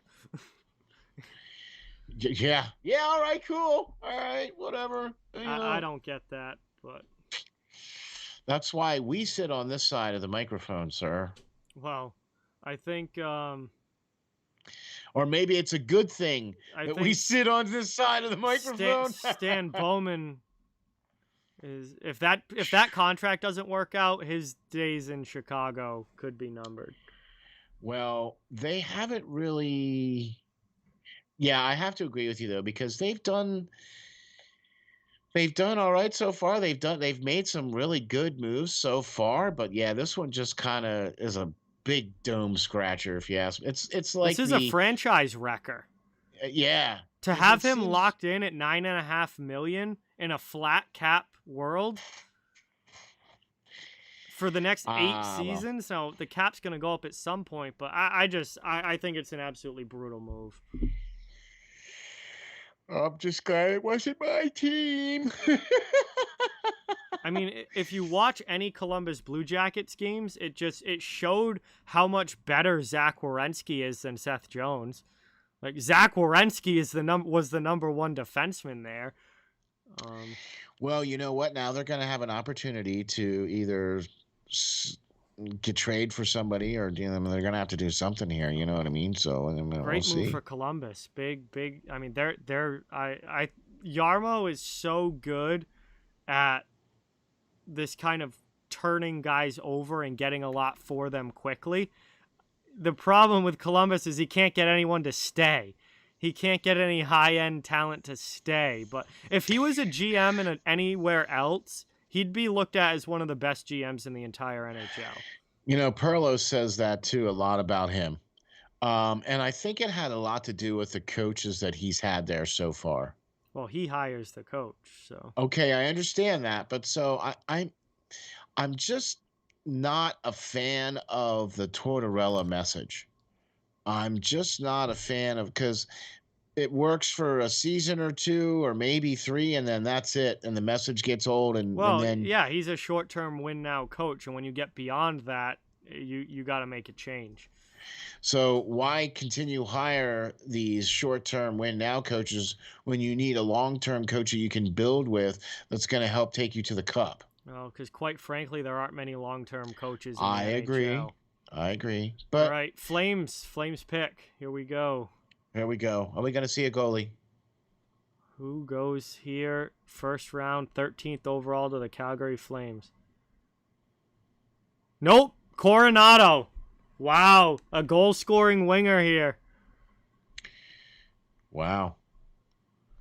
That's Matthew crazy. Coronado, coming from the Chicago Steel in the USHL, put up massive numbers, but it is the USHL, so the star players there do put up massive numbers.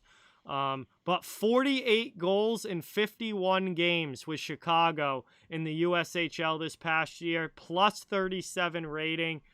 Going to Harvard, I believe, next season. Yep. Matthew Coronado goes 13 overall to the Flames, and let me tell you, if he turns into the goal scorer that he should at the NHL level, he's 5'10", 183 pounds. He's going to probably grow a little bit, but not huge, but he'll be fine. 48 goals, 37 goals in 51 games. Now that is the USHL, so you got to keep that in mind. But still, that's sick. I can't. So he's going to Harvard. Obviously, Harvard's in Boston, so I'm going to be getting a chance to see him this coming season at Harvard. I'll at least be able to watch him on TV for some of their games. I cannot wait to see what numbers he puts up at Harvard. Because if that goal scoring carries over into NCAA and he continues to develop the way that he could, you could have a big-time goal scorer here. Excellent move there for Calgary. Excellent move. I like this pick for the Flames, absolutely. This also fits the new coaching style up there now. Right, with Sutter, Suter. Well, we'll see if Sutter's still there by the time Coronado ever gets there. Yeah, but I mean, if the Flames don't win this season, which we'll see, Sutter's not going to stick around. That's true. He didn't come out of retirement for a rebuild. True, that's true. But he's probably has a good hand in at least helping to select some of these players. Oh yeah, I You know would what I mean? imagine that they're, I mean, just because he's been around. He's been around as a coach for so long in the league now, and obviously a player as well. Like, they're definitely, I'm sure that his opinion was asked, and he was in on the discussions for sure. Just, what do you think of this guy? But I honestly don't think Daryl Sutter will still be the Flames coach by the time Coronado gets there. Okay, because the reason why I say that is because he did sign a 3-year deal. Yeah, I don't think he lasts that. All right. Okay. Well, I think he was brought in to try and win now with the Flames. They didn't make the play. If the Flames don't make the playoffs again this coming season, that will be it. That whole thing. I think Trevelyan's gone. I think Sutter's gone. I think that whole thing's getting blown up in Calgary. If they don't make the playoffs again this coming season, it will be tear it down and start overtime with the Calgary Flames. Yeah. Which I think they should have done like 2 or 3 years ago. 2 or 3 years ago, yeah. Because I really they've tried to hang on, and they still can't win a playoff series. So, and they're still. It seems like I've been reading like they're trying to work out a deal with Johnny Gaudreau. Yeah. To try to keep him up there, and it's like, dude, what does keeping him do if you can't improve what's around him, because he hasn't been able to do anything with what's there right now?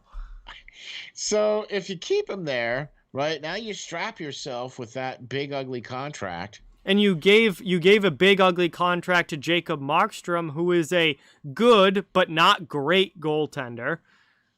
I could go on all day about Calgary. It's not a well run. It's not a well run team. It's not a well managed team. But okay, so they've wasted. They could have been contenders for the last 5 to 7 years, and they've wasted that entire time. Yeah. By being a team that can't even get out of the first round of the playoffs. And it doesn't seem like they're trying to move their assets to get better. Like no, they're sticking with the same core group year after year after year. And it's not working year after year after year. But anyway, I do love the Coronado pick. I think he can become a big time goal scorer in the NHL. The Buffalo pick is in from the Philadelphia Flyers. Yes, so this pick was originally Philadelphia's. It obviously changed hands. It went to the Buffalo Sabres. We're going to see the first Ristolinan trade today. And if this isn't Wallstead, I am going to be surprised. I feel if you're the Buffalo Sabres, you need you need some sort of franchise goalie, and here's a perfect opportunity to get the highest ranked goaltender in the draft, who is already starting to slip right into your hands. If this isn't Wallstead, I will be shocked. Have to agree. I mean, how could you not take this? I mean, what are you gonna do in goal? You don't have anything coming up as far as young goaltending that could legitimately be a Vezina caliber NHL goaltender. Hey, Wallstead could develop into that. Don't you dare blame him. Don't you dare blame him of being the Flyers now. Come on. Because we don't have a single goalie signed at all. Neither does Carolina now. Yeah. So what? You traded away your first round draft pick? Smack. Yeah, Carolina's been making some interesting. I don't know. I've liked Carolina in the direction that they've been headed in for the past like 2 to 3 years, and then this offseason it's been. I don't know. I don't like their offseason so far, but we'll see what happens the rest of the way. I think it has something to do though with the fact that the owner doesn't pay players. Yeah, that's true. You know what I mean? So I keep seeing that the Let's make this Buffalo pick here. Yeah, I keep seeing the pick is in, but we're sitting here with this guy sitting on the couch talking to the Hughes, and it's like, dude. Well, I know that they want to interview the players and stuff, but like I'd rather get the draft moving along. We're already on pace for the first round lasting over 3 hours, so let's see. God, if this isn't Wallstead, I swear to God, I'm gonna start laughing at the Sabres. Even the commentators for ESPN were talking about, hey, Weeksy, this has to be a goalie.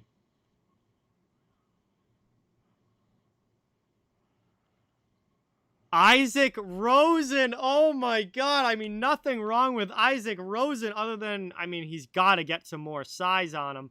But how do you not take a goalie there?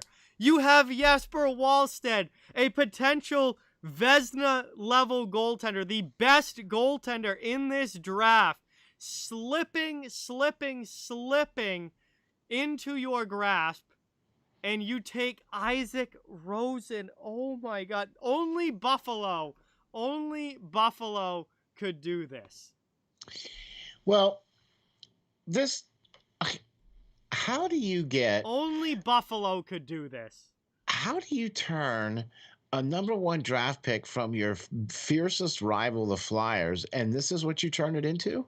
Isaac Rosen is a first-round talent. It's not that he's a bad player in the middle of the first round, but you are the Buffalo Sabres, who do not have a franchise, who have, first of all, stunk for a decade, and now you really don't have a franchise goaltender. You don't have anyone in your system that is looking like a franchise goaltender.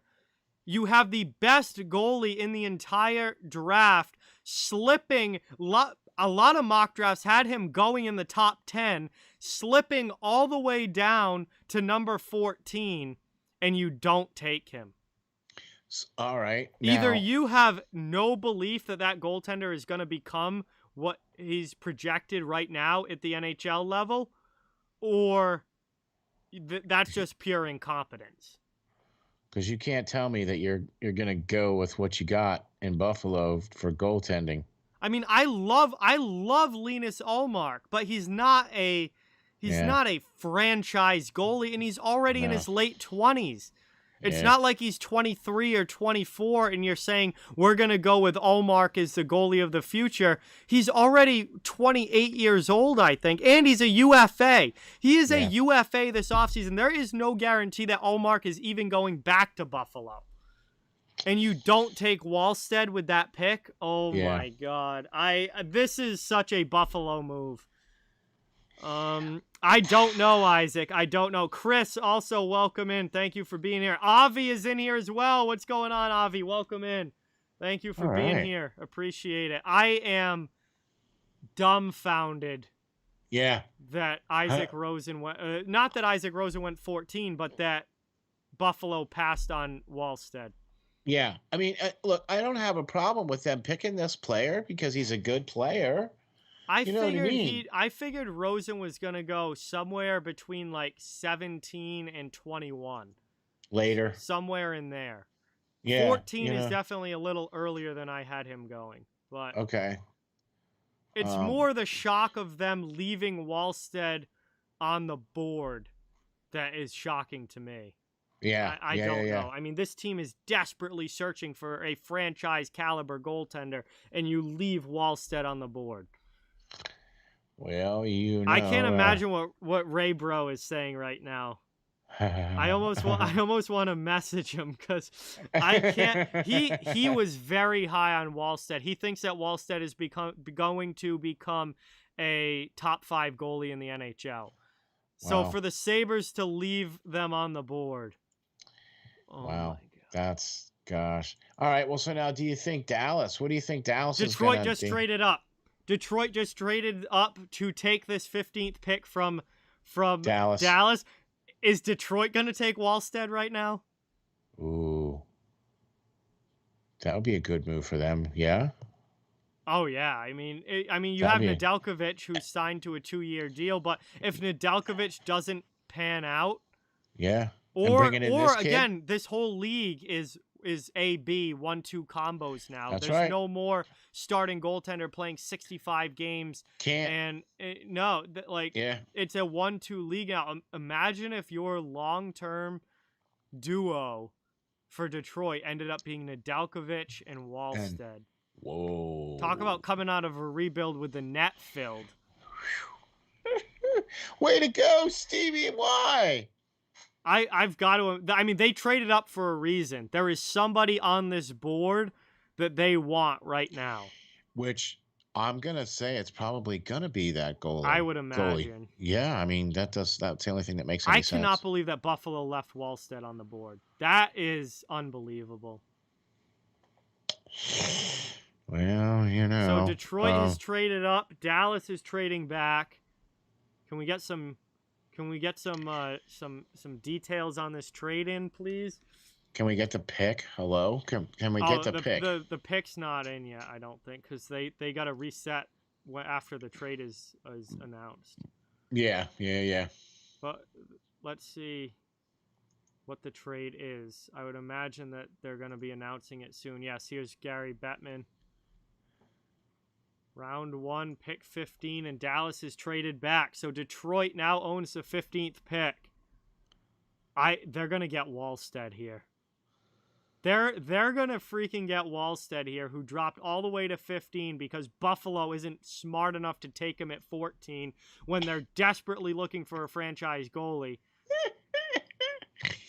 Like, duh. Oh my! Steve Yzerman is a wizard. Steve Yzerman is an absolute wizard. So Dallas gets the 23rd pick, the 48th pick, and the 138th pick, which that's not going to be much. And Detroit gets to move up from 23 to 15, and they're going to get Oh my God. They're going to get... Watch it. They're going to get Wallstead, and they're going to get Edvinson to play alongside of Moritz Seider. So that's going to be their future D pair right there. And they're going to get Wallstead in goal. Yeah, man. Unless there's somebody else out there that they really, really like that they traded up for. But Well, I've wait, got to... didn't they make the deal for Bernier? Or no, they made the deal for Nedeljkovic. I'm sorry. And gave away Bernier. Yeah, I'm sorry. They got Nedeljkovic. Wallstead's going to play in the SHL for at least another 2 seasons, I think, anyway. So yeah, I'm with you. This isn't... Wallstead's not going to come right in. This is going to be a 3-year down the line type thing. Okay. But still, though, I mean... I think it would be a brilliant pick for the Red Wings. Yeah, I think it would be a brilliant pick for the Red Wings. And Dallas actually did pretty well because they only dropped back a few spots. And that 5th round pick I don't think is going to end up being much, but that 2nd round pick that they got is going to end up probably being pretty decent. So Dallas wasn't going to take Wallstead because they have Ottinger as their goalie of the future there. So right, and they have Hudobin signed for the next 2 years. And what are they going to do with Bishop? Yeah, so exactly. So it's not like Dallas needed this pick. So Dallas did a good job trading back there. I think this was a smart time to trade back for the. It Dallas was because Stars. They got quite a plethora of picks from Detroit. You know what I mean? And so that's not bad for them either, getting quite a selection of picks there too. No, so but Detroit's going to get their guy, I think. I don't know. Yeah. I don't know why this pick isn't in already, unless Stevie Y is just playing with us. But Detroit knew exactly who they were taking when they made this trade, because they would not have made this trade unless they knew exactly who they were taking. And now pick is in. Now the pick is in. Okay, here we go. There was no reason for them to use that whole clock because they knew exactly who they traded up for. It's like it's not a big secret here, guys. No. Let's go. Did he really, Isaac? What a legend. HTH actually called this trade beforehand. What a legend. John is awesome. Dude. All right, here we go. Stevie Y at the mic.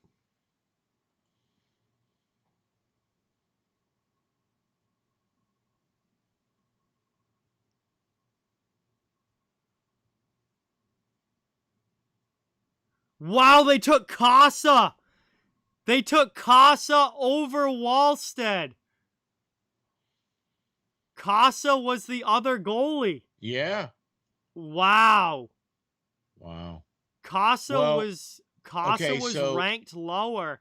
Yeah, but you know what though? I'm gonna trust Stevie Y. Casa's huge. Yeah, 6'6". He's a big kid. I can't believe Casa went before Wallstead, though. Wow, they like obvious. Listen, I'll say this: goaltenders are a crapshoot.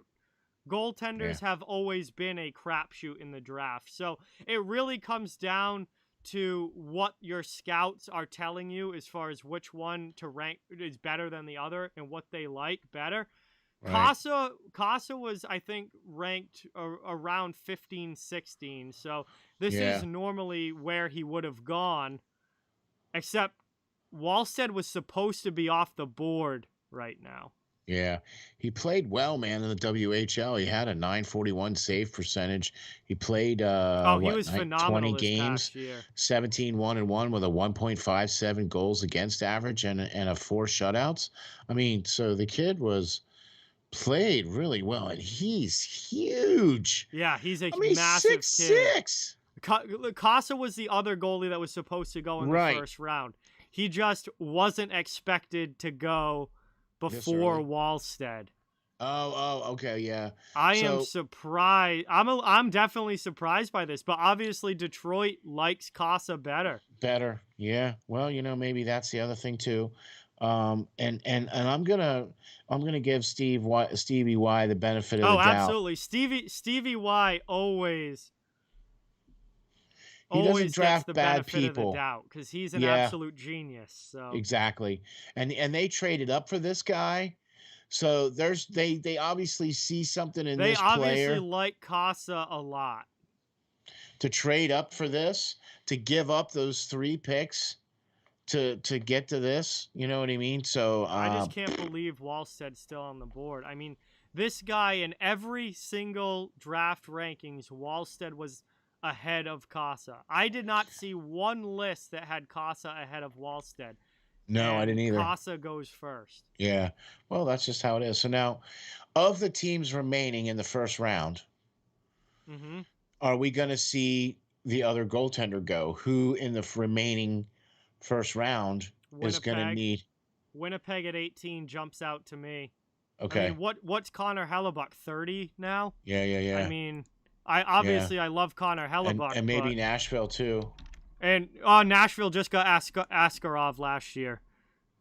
Okay. Oh no, Hellebuck's 28. Okay, Hellebuck's only 28. So, but what they don't have is a backup goaltender. So honestly, I could see Winnipeg go. I could see Winnipeg go that direction. And then again, when you're looking at Winnipeg at 18. Winnipeg at 8. Well, if you look down the line, you've got Nashville 19. 3 years down the line from now, when Wallstead, I think, will be coming over to the NHL. When Connor Hellebuck will be 31 at that point.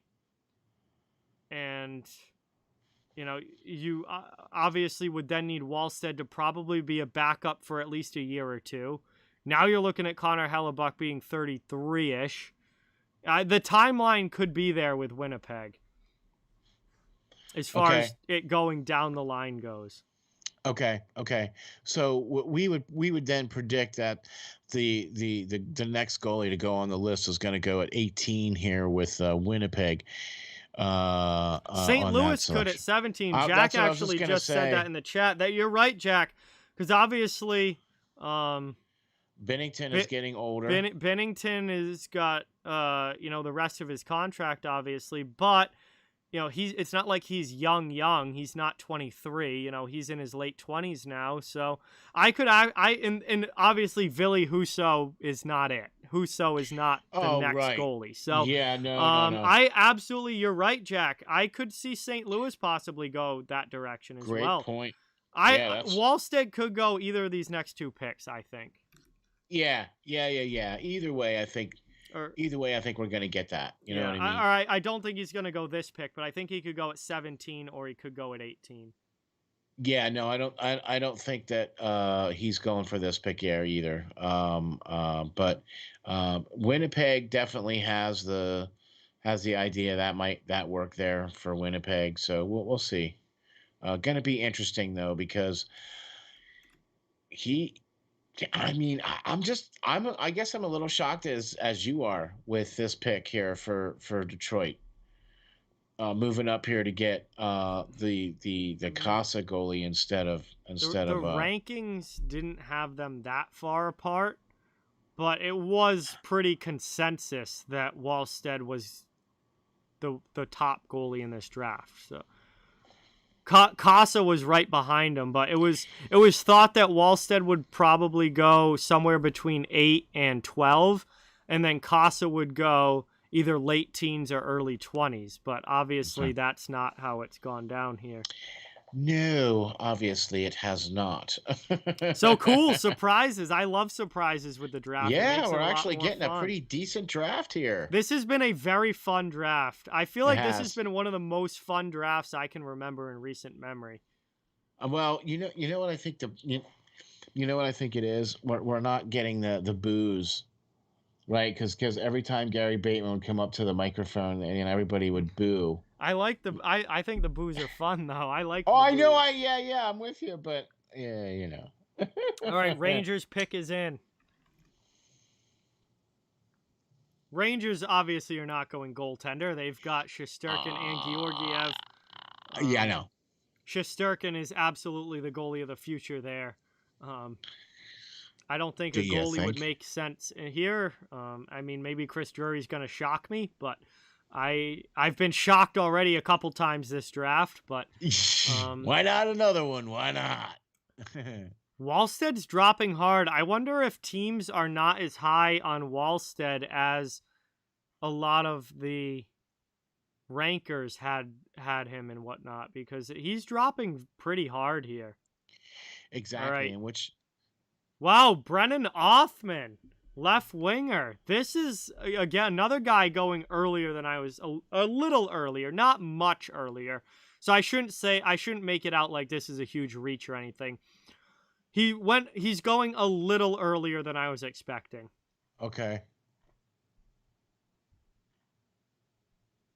Oh, wow. Yeah. Okay. Not bad.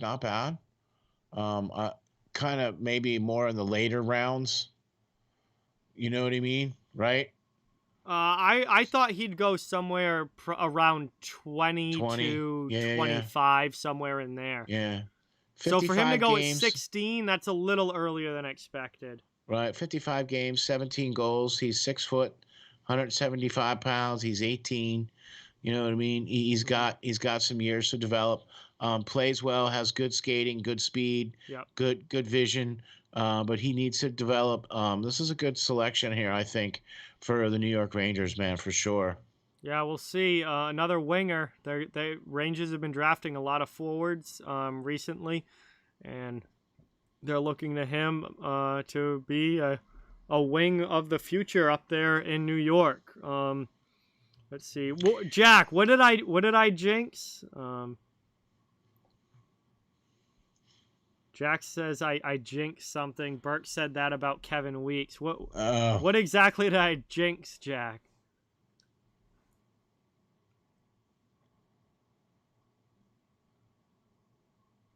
You know who's somebody that hasn't gone yet that I would very much be looking to come off the board very, very soon? And that is Chaz Lucius. I had him ranked 13 in my rankings, and he had 26 goals in 25 games last year. Yeah. Okay. Let me go back and look. I'm also looking at some other lists of other people. Like I'm looking at Bill Meltzer's list. Yep. And so I'm just looking at some other potential lists here and stuff, and you know, almost all the folks that were on the list here in the top 10 or whatever are already taken. Yeah, not my entire top 10 list, because I had Wallstead at 10, but yeah, Fabian Lysell. Lysell is still on my board. I had him at 11. He's still on the board. What about Zach Leheroux? I didn't have him in my top 15. I had Carson Lambos at 14. He's still on the board. Yeah. And Fyodor Svechkov at 15. Although I knew right out of the gate, I ranked Svechkov a lot higher than other people did, because I think he has a chance to become like a lockdown two-way center. Although, Yeah. actually, ESPN's consensus list had Svechkov at 15 as well. But Oh, I yeah, had yeah, I him see ranked it. higher than a lot of others. Okay. All right. Yeah, yeah, yeah. Okay. Oh, Well, goalie of the future, Jack? Oh, okay, I got you, Jack. I got you. Yeah, Kevin Weeks was not a goalie of the future. He had a decent career, but he was never like a star goaltender. Yeah, Runfin. The Sabres could use one of their later picks to take a goaltender. Absolutely. and that would not actually. But Buffalo doesn't have another first round pick, I don't believe. No, No. but that wouldn't surprise. No, do they? Maybe they have the last. I don't know. Chicago now has the last. Oh, okay. All right. Blues will pass on Wallstead. Okay, wow. So Wallstead is not liked among these GMs. Like there was a disconnect somewhere between what the rankings people and the scouts and the insiders all thought and what these GMs actually think about Jesper Wallstead. Sillinger is gone, Sasha. He went at number 12. Welcome back, Prosperous. NFL Nation, what is going on? Welcome in. 14's already been picked, Runfin. We are on pick number 17. And it is Zachary Bolduc from for the St. Louis Blues. A 6'1", 175-pound center. Zachary Bolduc goes to St. Louis, and they get some center depth for down the line. They're showing They're showing they're showing his house. Right, yep. All his family is there. Right, they got all 32 team hats sitting out in the front. Right, so now, they got to pick out the hat that he's gonna wear now. The St. Louis one. Travis, what's going on? Welcome in. Thank you for watching. Really, really appreciate it. 27 games for the Q, 10 goals, 19 assists. He's a scorer, a playmaker. He's got good hockey sense, a good release. Not a bad player as well. Got a little bit of size on him. He's going to take some time to develop, but this is not a bad pick at all for St. Louis. First player from the Quebec Major Junior League to be taken in this draft. This was not a good year for the Q. No, they had a shortened season. They had a bunch of issues that they had to deal with this year. So, I mean, like last year, the number 1 overall pick came from the Q in Lafreniere, and this year they don't have a single player taken until 17. Yeah. So this was definitely a down year for the Q as far as prospects go. Well, I don't necessarily. The reason why I think so is because obviously they didn't play a full season. They were limited in that regard. So all the Canadian junior leagues were. The OHL didn't even have a season, and they've had multiple players taken. That's what I mean. So it could just. I just think that it was a down year talent wise coming out of this league. Yeah. I mean, that's how it goes. You know, maybe in a couple years the talent level will be back. I mean, it's going to rotate around when guys get older and come from different areas. You know what I mean? It's just how it is. But did not see this player at all. Like, I don't even think he was on any of the lists that I even saw. Bolduc was in the 20s, I think, on a lot of the lists that I saw. All right, let me look here. But this was definitely a little earlier than expected. Huh. Winnipeg is on the clock here. They've got 2.5 minutes left to make a decision. Again, wouldn't be all that shocked if Wallstead goes here. I personally wouldn't be. Yeah, well, you know.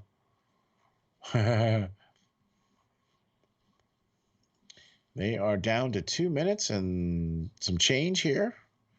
So we are past the halfway point though of this first round anyway. So hey, and it's only 10 o'clock. Yeah, so we're past this halfway. is going to be a 4-hour first round. Well, John, buddy, I may not make it. That's all the way through. That's okay. Oh yeah, the Mctavidge trade was awesome for the Blues today, Jack. That's a great addition on the wing for St. Louis. Yeah, it was for sure. And that's going to help them as well because they're probably going to lose Tarasenko. I mean, not that he was that much of a help for them in the last 2 years anyway, because he only played 24 games. Mm-hmm. You know what I mean? But they definitely need more offense Yeah, we'll in see. St. Louis. I heard today from some insiders were tweeting that Tarasenko talks have picked up a little bit, but there's nothing imminent on that front. But that there's definitely still talks going on. Yeah. I'm with you. And boy, look at Winnipeg, boy. Winnipeg's pick is now finally in. They've gotten some pretty good prospects in the last couple of years since 2019, and Absolutely. I think Cheveldayoff's a very good GM. yeah. Their number one pick from last year, Cole Perfetti, man, he's turned out pretty And good it is too. Yeah, another American.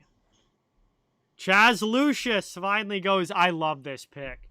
yeah. I love this pick. Chaz Lucius goes 18th overall to the Winnipeg Jets. They now have Cole Perfetti from last year's draft and Chaz Lucius from this year's draft coming up.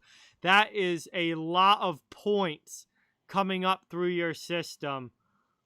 I really like this pick. He's an incredibly good goal scorer. Yeah, 18 years old, 6'1", 185 pounds. He's a right-hand center, but he's a he drives the play. 13 you know what I mean? Creates goals in time 13 and space. games. I had him ranked in my top 15. Chaz Lucius was actually ranked number 13 in my rankings.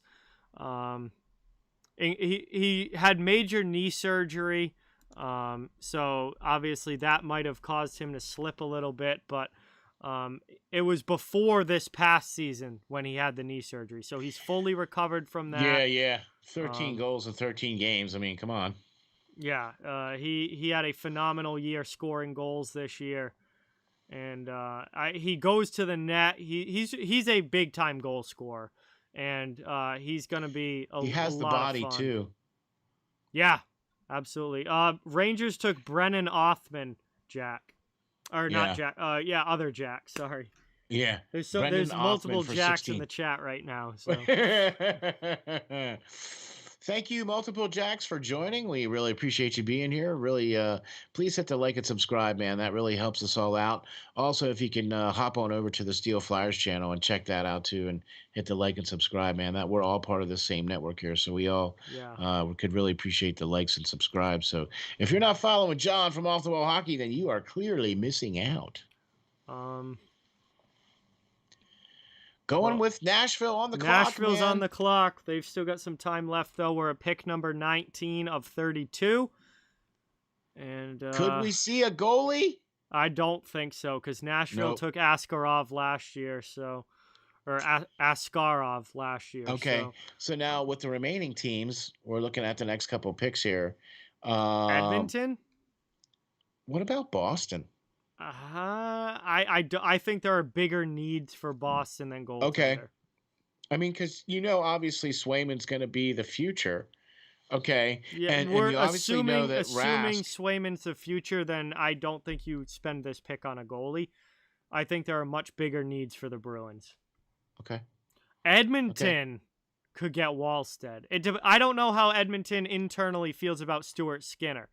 If they think Stuart Skinner has a chance to be the NHL goaltender, then maybe they don't.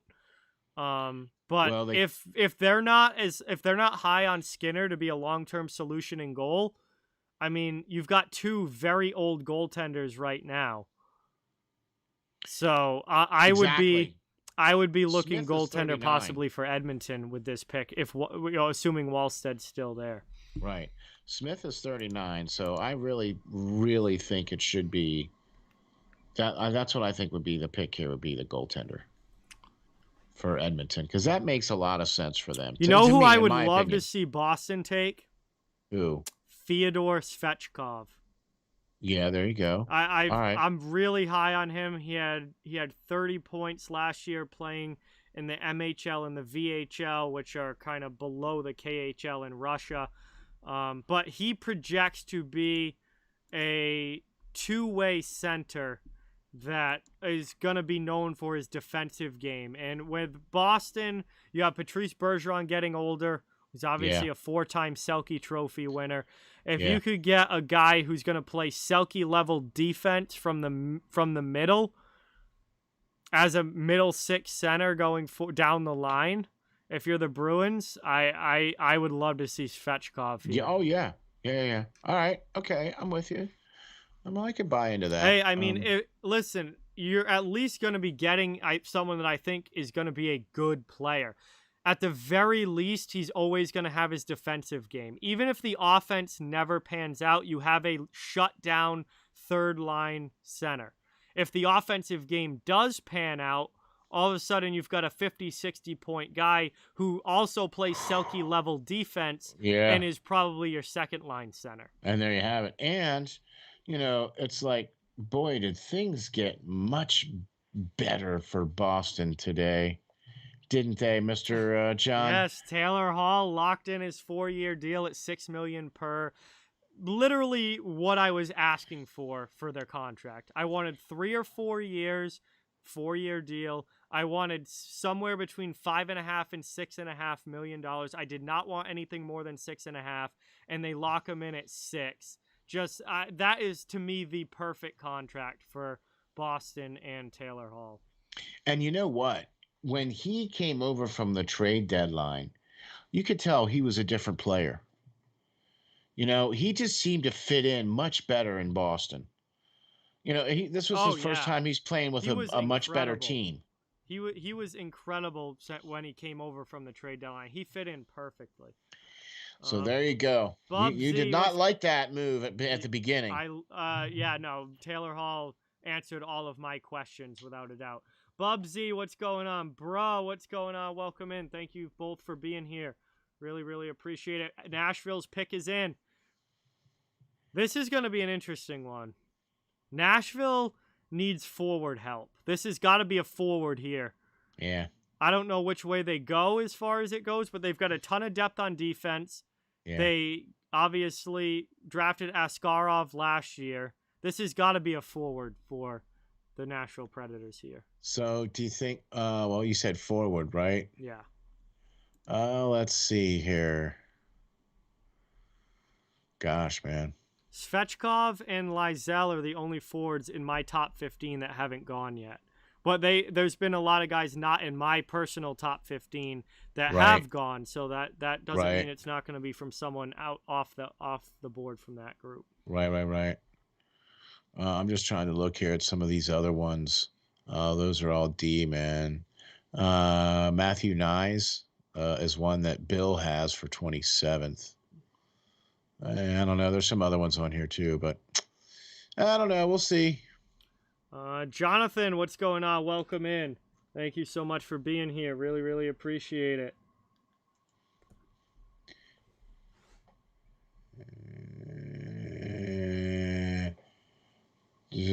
Thank you, Jack. Really appreciate that. What's week 16? Who are you a fan of there?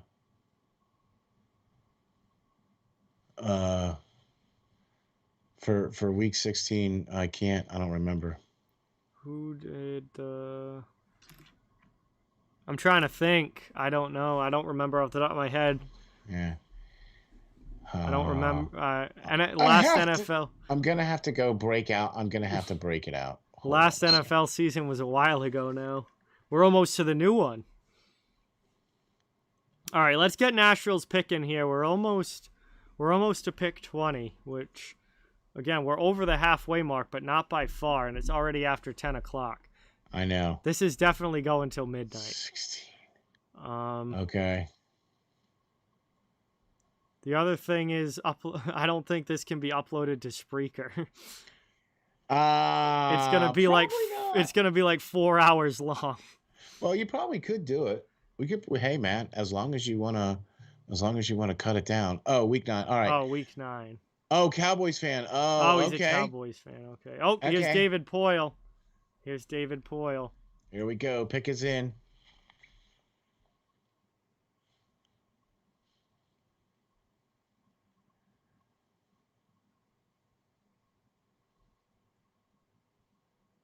And there goes Svechkov. Oh, I wanted him in Boston. I wanted him in Boston, but Fedor Svechkov goes to Nashville at number 19, and the Bruins will not get him at 21. Telling you, he projects to be a very good two-way player. Yeah. So you think now that if you think that Boston didn't get their guy, they're going to move back. In 38 games with a VHL, 5 goals, 10 assists. He's 6 foot, 187 pounds. But man, he skilled center. Well, this is it for centers. There's not much down the middle. Yeah. You've been pretty much picked clean as far as down the middle goes right here. Yeah. Good face-off guy too. I think if you're they're gonna be, if you're reaching for a center, you're gonna be reaching for a center. That's reaching is a good way to put that. But man, I'll tell you what, this I can see why you like this player. Oh, I wanted Svechkov really bad. Yeah. I was hoping he was still gonna be there. Yeah, I can see why you liked him. Good pick for them for sure. And you're gonna see him eventually. Right, he's not going to be playing. He's not going to be wearing the black and yellow. No, he's going to be wearing blue and yellow. But you'll be seeing him. In a couple years, we'll be seeing him. The projection on him was so good. Yeah, you think maybe 2 years? No, it's gonna be a while development wise, but 2 years. Just what he was looking to become. I mean, at the NHL level, I mean, you're looking at a player that could be a similar style to Patrice Bergeron. I'm not saying he would be a 4-time Selke winner, but stylistically, yeah, I'm with you. That could be another Patrice Bergeron right there. Okay, kind of has that same type of game. The same type of game, absolutely. Okay. All right, cool. Even shoots left too, so that's not bad. Edmonton, I would think, is probably going Wallstead here. That makes the most sense. I mean, there aren't that many teams left that would be looking for a goaltender. Edmonton's probably looking for a young goaltender, considering their starting goalie for this year is Mike Smith, who they just signed to a 2-year deal. I mean, and he's gonna be 40 years old. He'll be 41 at the end of his deal, which would be 2 years. Yeah, I mean, Mike Smith is 39 now. He's gonna be 40. Right. Hey, they brought in Elliot Friedman, man. They dressed him all up, put a suit on him. He looks good, man. Way to go, dude. Oh yeah, I love Friedman. He's fantastic. Yeah. Man, he's been a really busy dude lately. Oh yeah, this is right around the draft, right around free agency, and right around the trade deadline. These guys are working 24/7, because anything can happen at any time. Their phones are always ready. Exactly. Like these guys are the these guys are the swamis here of the NHL. And this is great, man, to have this kind of resource. And it's great to see that these guys are doing this. Do you know what I mean? So big props.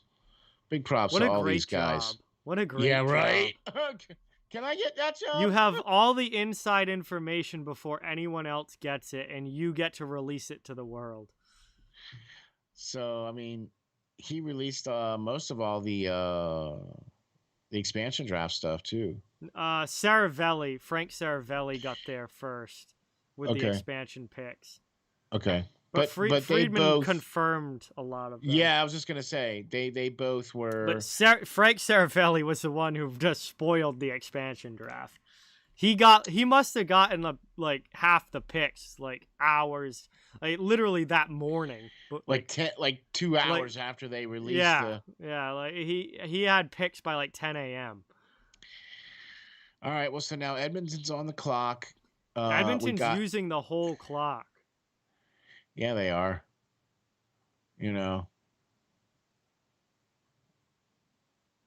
That means they're thinking about this pick. Well, it also means that they're making sure that any last-minute phone calls can happen. Do you know what I mean? Like if the phone call happens like right at 33 seconds, Yeah. you know what I What's going mean? on, Like, Mr. No Name? Welcome in. Yeah. Yeah, we'll see. They did. They traded back. They traded it to Minnesota. oh, there you go. Minnesota moves up to 20. Oh, this might be Minnesota just traded up. This might be a defenseman. Because Minnesota just lost. Obviously, they bought out Ryan Suter, Yeah. and they lost Carson Soucy in the expansion draft. So Minnesota is down 2 defensemen now.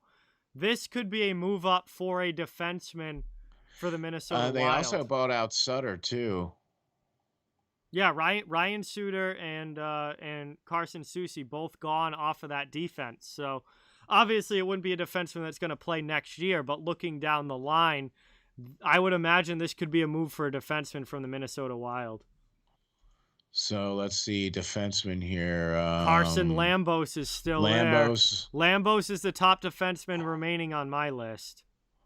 Oh, let's see. Another WHL guy. Yeah.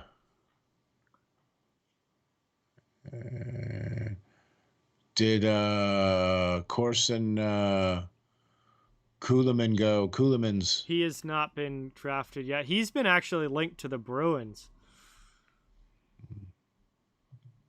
Okay. Potentially. Although I don't know. I'd like to see the Bruins just not take a reach player.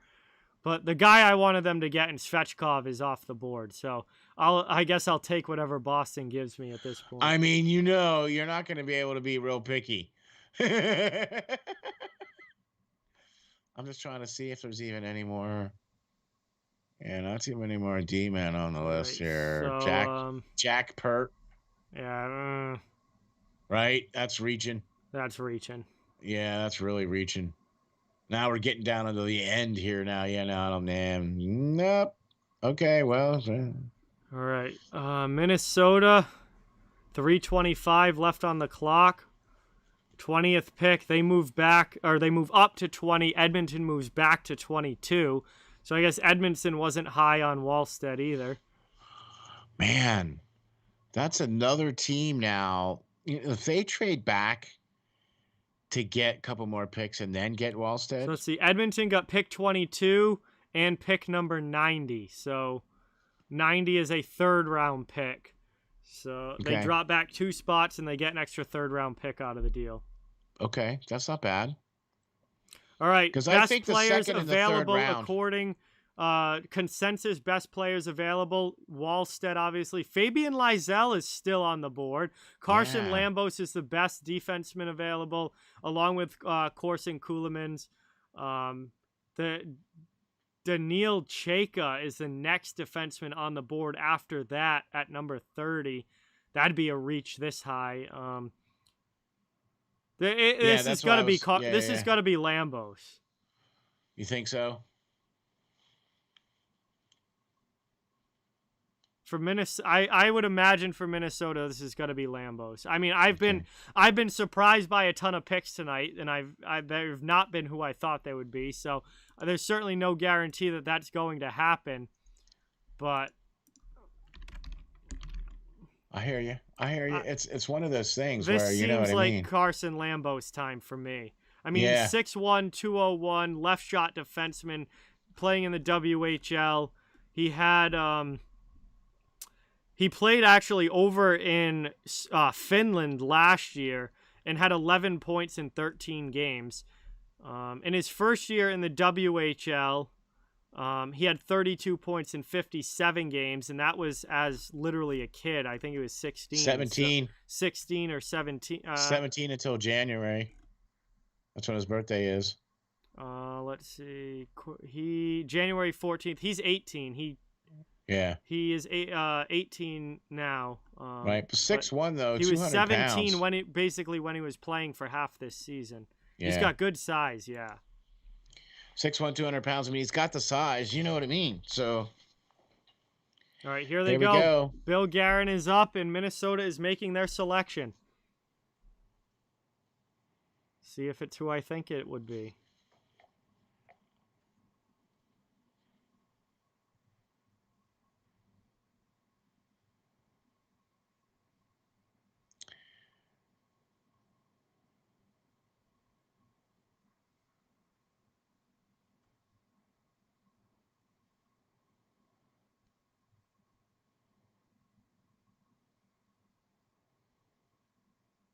They're taking long enough to announce the actual player. Jesus. Well, they're talking about the Oh, he's assistant talking general about Tom manager. Curvers? Okay. Yeah. I have it muted, so. Yeah, that's what they were doing. His family's there. Wow, and they do take Wallstead.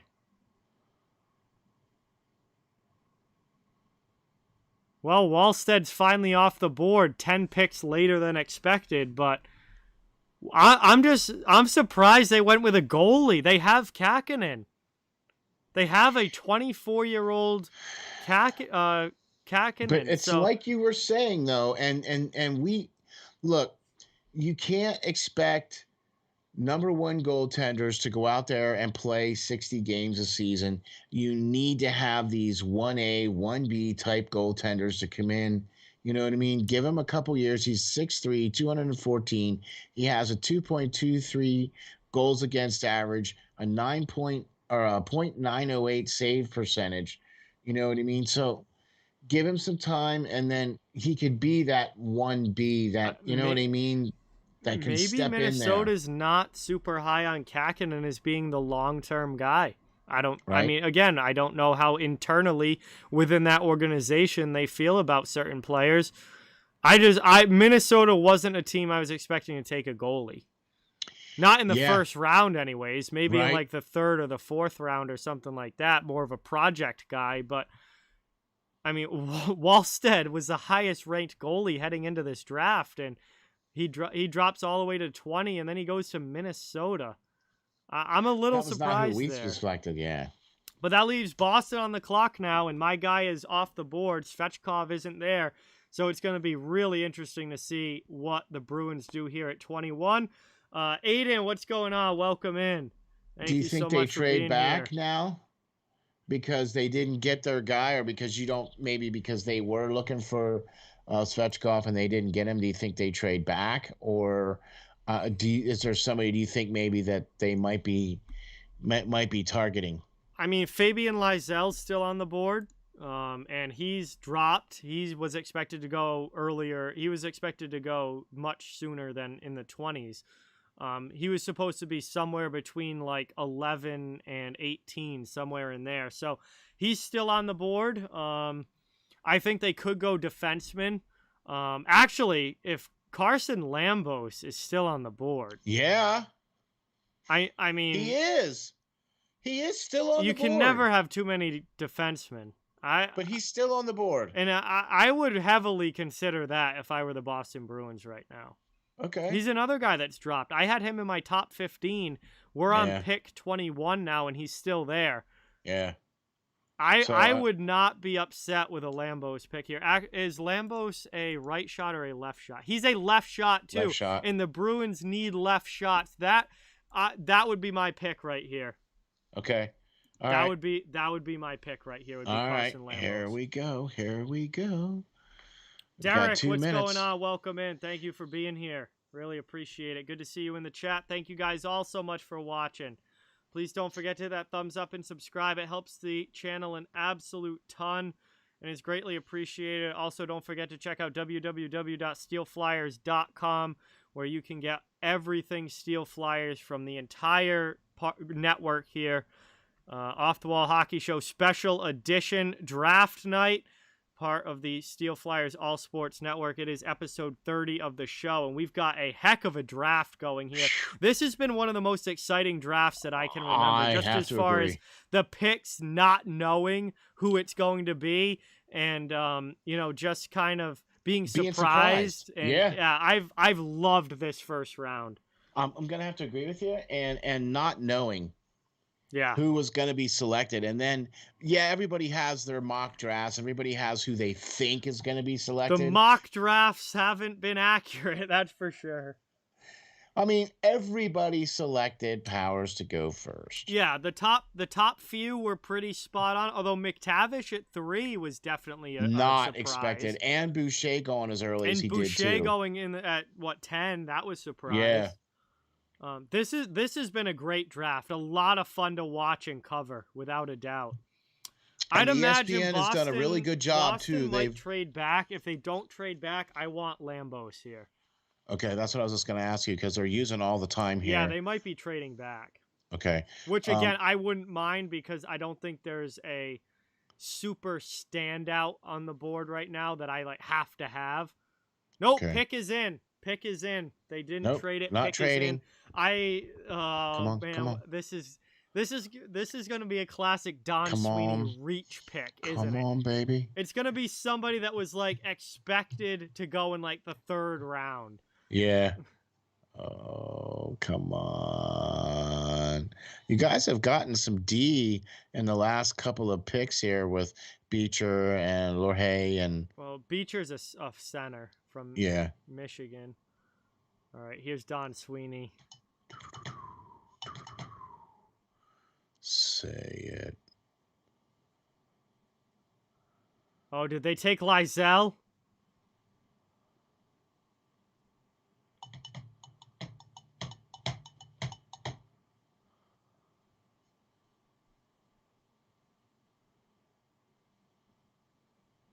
Yes, they got Lysell. They did. Fabian Lysell. Okay, he was the best player. He was the best player available on the board. I have no issue with this pick. Yeah. He was the highest ranked player available left on the board. I had him ranked at number 11 on my list. Wow. I had him ranked at number 11 on my list, and he fell all the way to 21. I am very okay with this pick here. Yeah, man. He's 5'10", 172 pounds, but he's 18. He's gonna grow. He's gonna put a little bit of weight on. Hopefully he's gonna get a couple, maybe an inch or two left on him too. But good game, man. Really good game. Coming out of Sweden, he played pro hockey last year. Didn't put up big numbers. He only had 2 goals and 1 assist, but the upside potential here as he develops is big. Again, and that one of the things in his scouting report that it just said there that I like a lot, creates his own scoring chances. The Bruins need somebody like that creates their own scoring chances. I like it. I do. He was the best available player for the Boston Bruins to get here. There you go. Sounds good. And now Lambos is the best available player, in my opinion, left on the board. Yeah. And so we still got 10 more picks to go. Yes. We're on pick number 22. Edmonton is on the clock. They just traded back for this pick. And I think we might be heading to commercial break here. We've got a few picks left to go. Still quite a few. Okay. But if we had to commercial break here, I think it might be a good time to run our commercial. Okay. And it might actually be a good time for me to say, folks, man, I wish I could hang some more. Yeah, I mean, you did 2.5 hours. This is definitely going to be a 3.5+ hour first round here. Yeah. Like I said, man, I wish I could hang some more, but I've been super busy. I've been up real early this morning, and man, I get it 100%. Dude, this has been awesome. I can't believe this is episode. What are we at now? 30? Yes, episode 30. Episode 30, man. Thank you, John, for everything that you do. Steel Flyers thanks you very much for all the work you do, all this great stuff that you put out for Off the Wall Hockey. It's awesome. If you're not following John from Off the Wall Hockey, then you really should be, because you will be missing out. This guy's, we call him the GOAT. There's a reason why we call him the GOAT, man, because he is the greatest of all time. Check him out on Steel Flyers Network at www.steelflyers.com/link/offthewallhockey. Thanks, brother. Really appreciate it. Good luck with the rest of the picks. Have fun, and we'll check you later. All right. Sounds good, Steel. Have a great night. Thank you for being here tonight.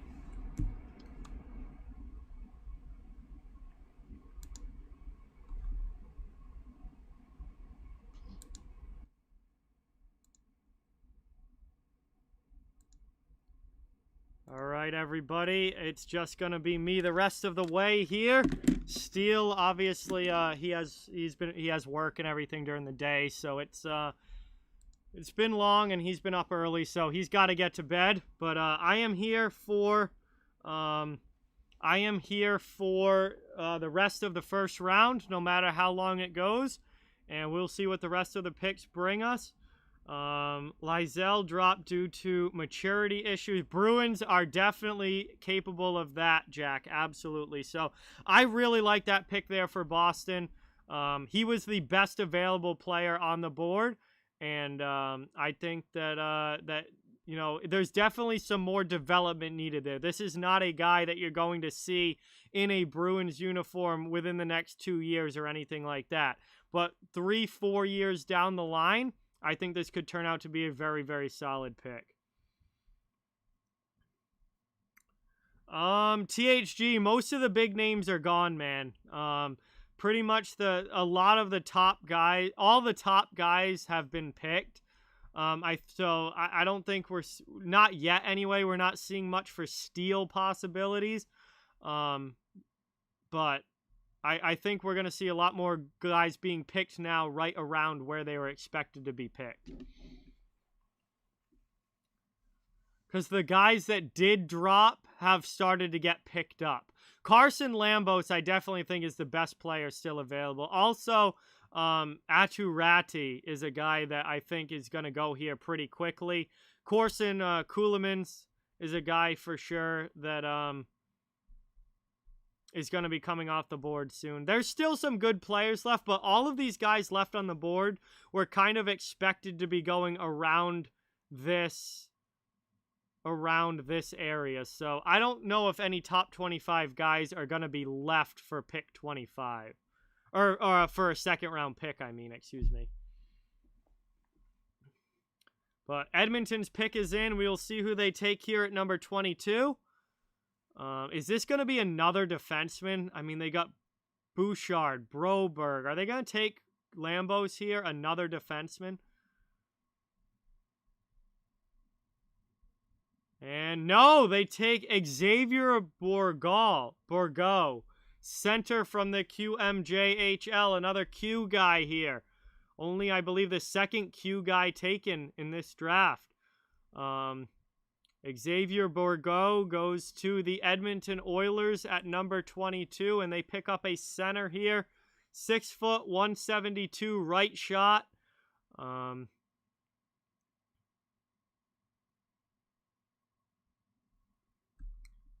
Interesting pick here. He had 40 points in 29 games last season. Mikhail, what's going on? Welcome in. Thank you so much for being here. Really, really appreciate it. Good to see you in the chat. Thank you, everybody, for watching. It really means a lot. Please don't forget to hit that thumbs up and subscribe if you haven't. It helps the channel an absolute ton. And really, really appreciate it. I cover the entire NHL, so fans of every team are welcome and wanted here. All right, so Xavier Bourgault goes there. And now Dallas is on the clock. They were going to pick earlier.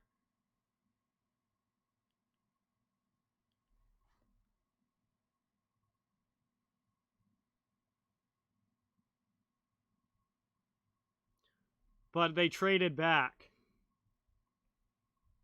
Yeah, this was around where Bourgault was supposed to go, absolutely.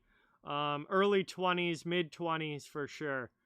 So this isn't a bad pick or anything. I'm just surprised that Lambos is still on the board, to be honest with you.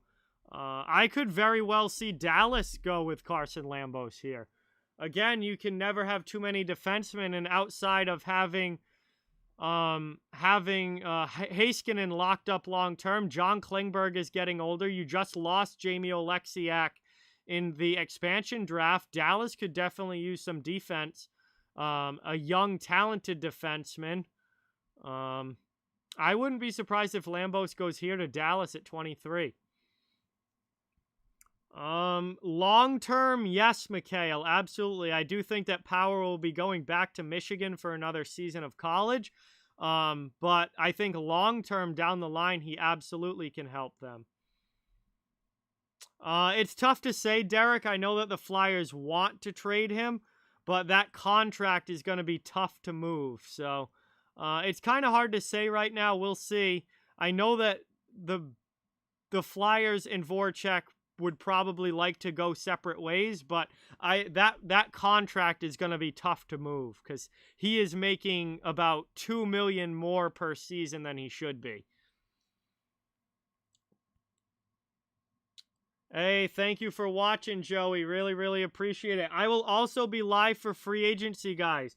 That will be the next live stream on the channel. Free agency will open Wednesday, the 28th, this coming week. I am going to be live from 11 a.m. till 4 p.m. for NHL free agency this coming week.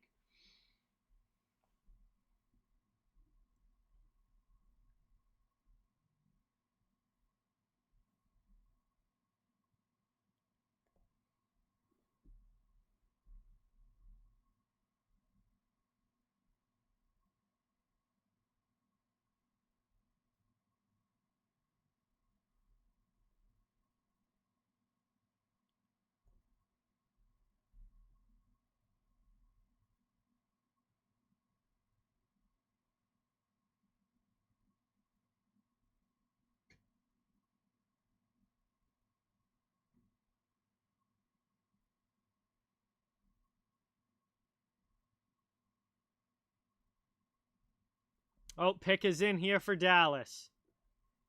Oh, absolutely love having Elliot Friedman on, Derek. Absolutely. Friedman is one of my favorite reporters, insider guys. So I love seeing Elliot Friedman on ESPN. That is incredible.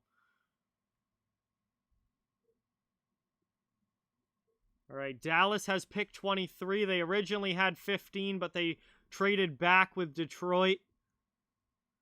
And here's Jim Nill.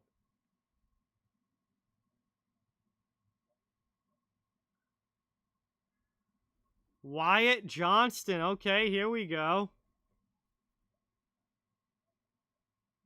Wyatt Johnston, another center here. 6'1", 178, right shot. And,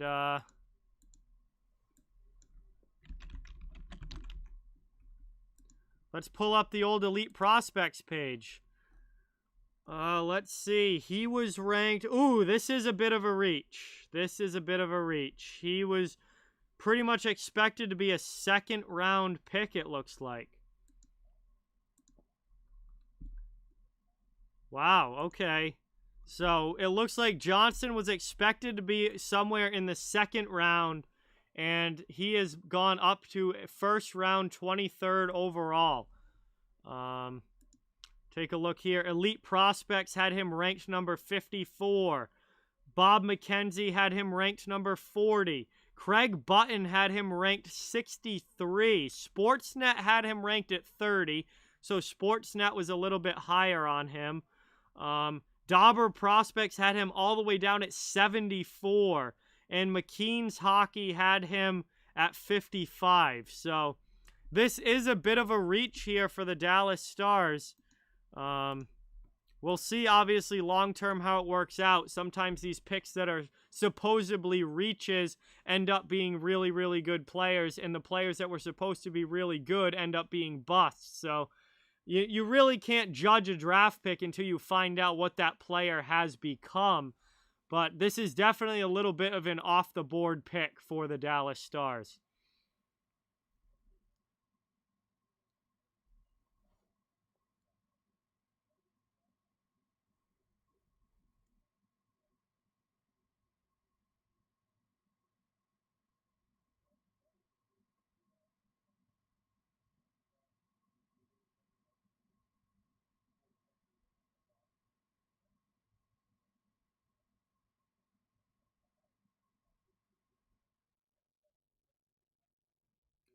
All right, Florida is now on the clock. This has got to be Lambos, right? Like this has got to be Carson Lambos. Florida is always looking for defensemen. This has got to be Lambos here, I would think.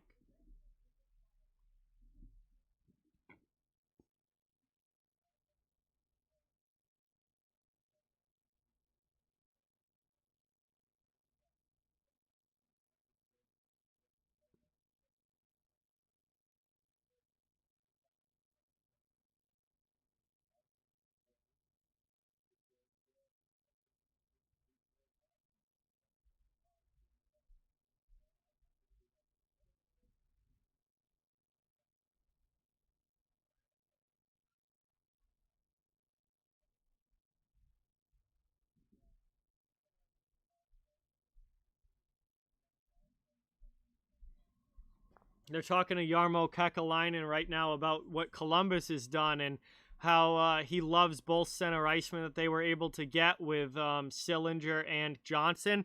And then obviously they added Adam Boquist in the Seth Jones deal with Chicago. So yeah, Columbus has had a good day today. Columbus has had a good day today.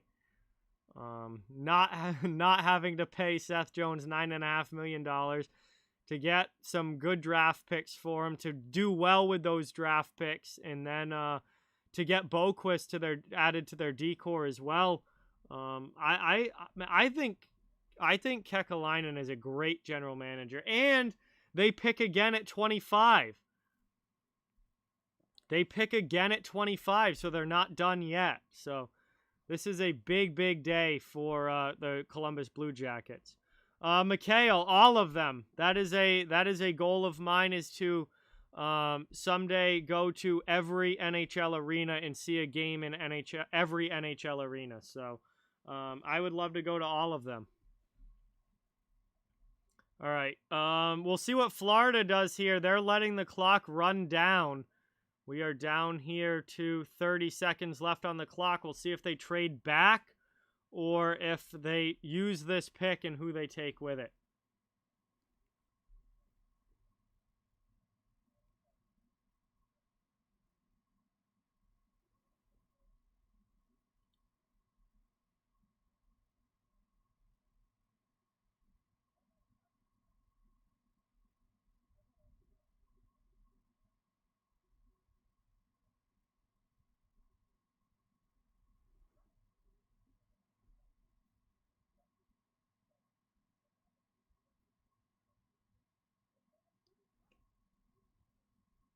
All right, so Carson Lambos is the best player left. Francesco Pinelli is also still on the board. A2 Ratti is still on the board. Kortson Kulemans is still on the board.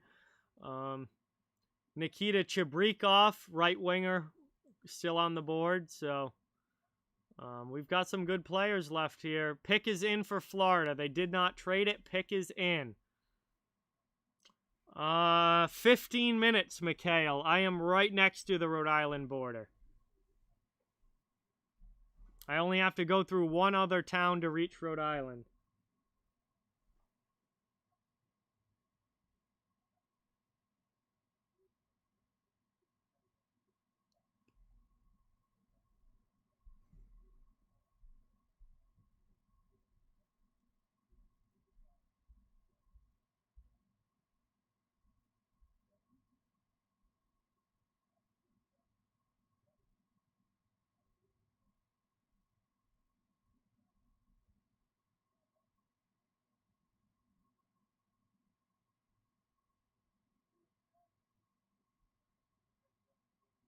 All right, we'll see how long this takes. Florida's getting their pick in here.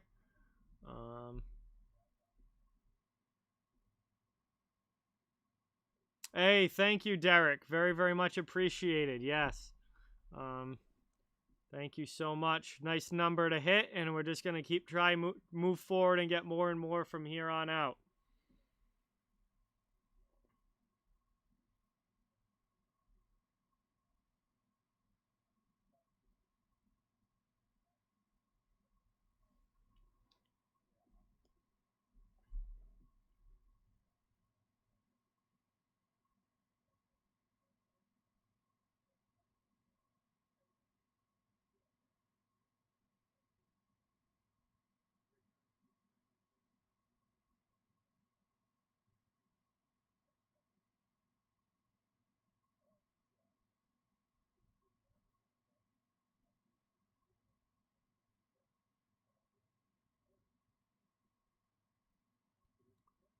All right, let's get announcing the Florida pick here. All right, here we go. I was gonna say that pick's been in for the last like 2-3 minutes.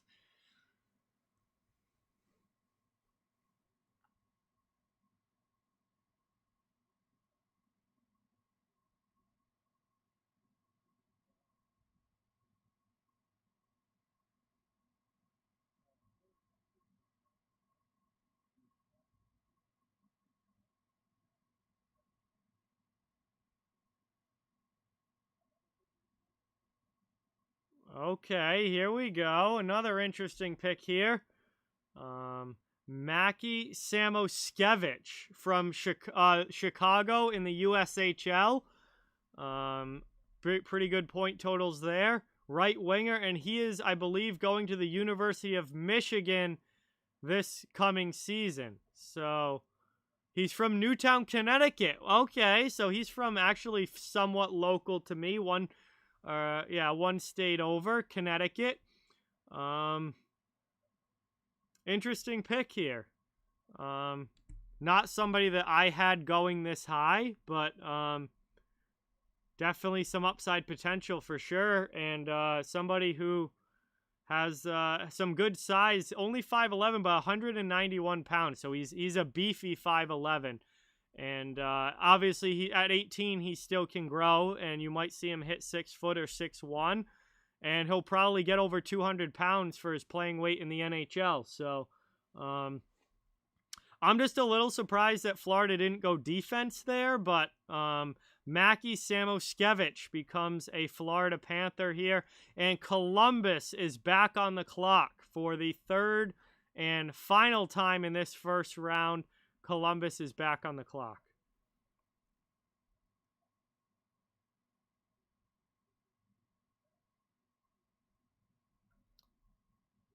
So now we're getting towards the end of the first round, and we're starting to see a few more off the board kind of guys come here.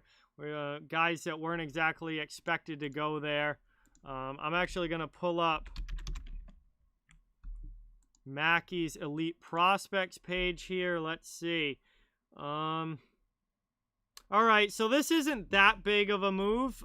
He was projected late first round, early second round possibly. Consolidated rankings had him number 32, which was late first. Elite Prospects actually had him 19. That's high. Bob McKenzie had him 33. Craig Button had him 47. McKean's had him at 24. Dauber Prospects had him at 39. So he was expected to be a late first, early second round pick, and he went late first. So not a huge stretch there. No, not surprising, Jack, at all. No.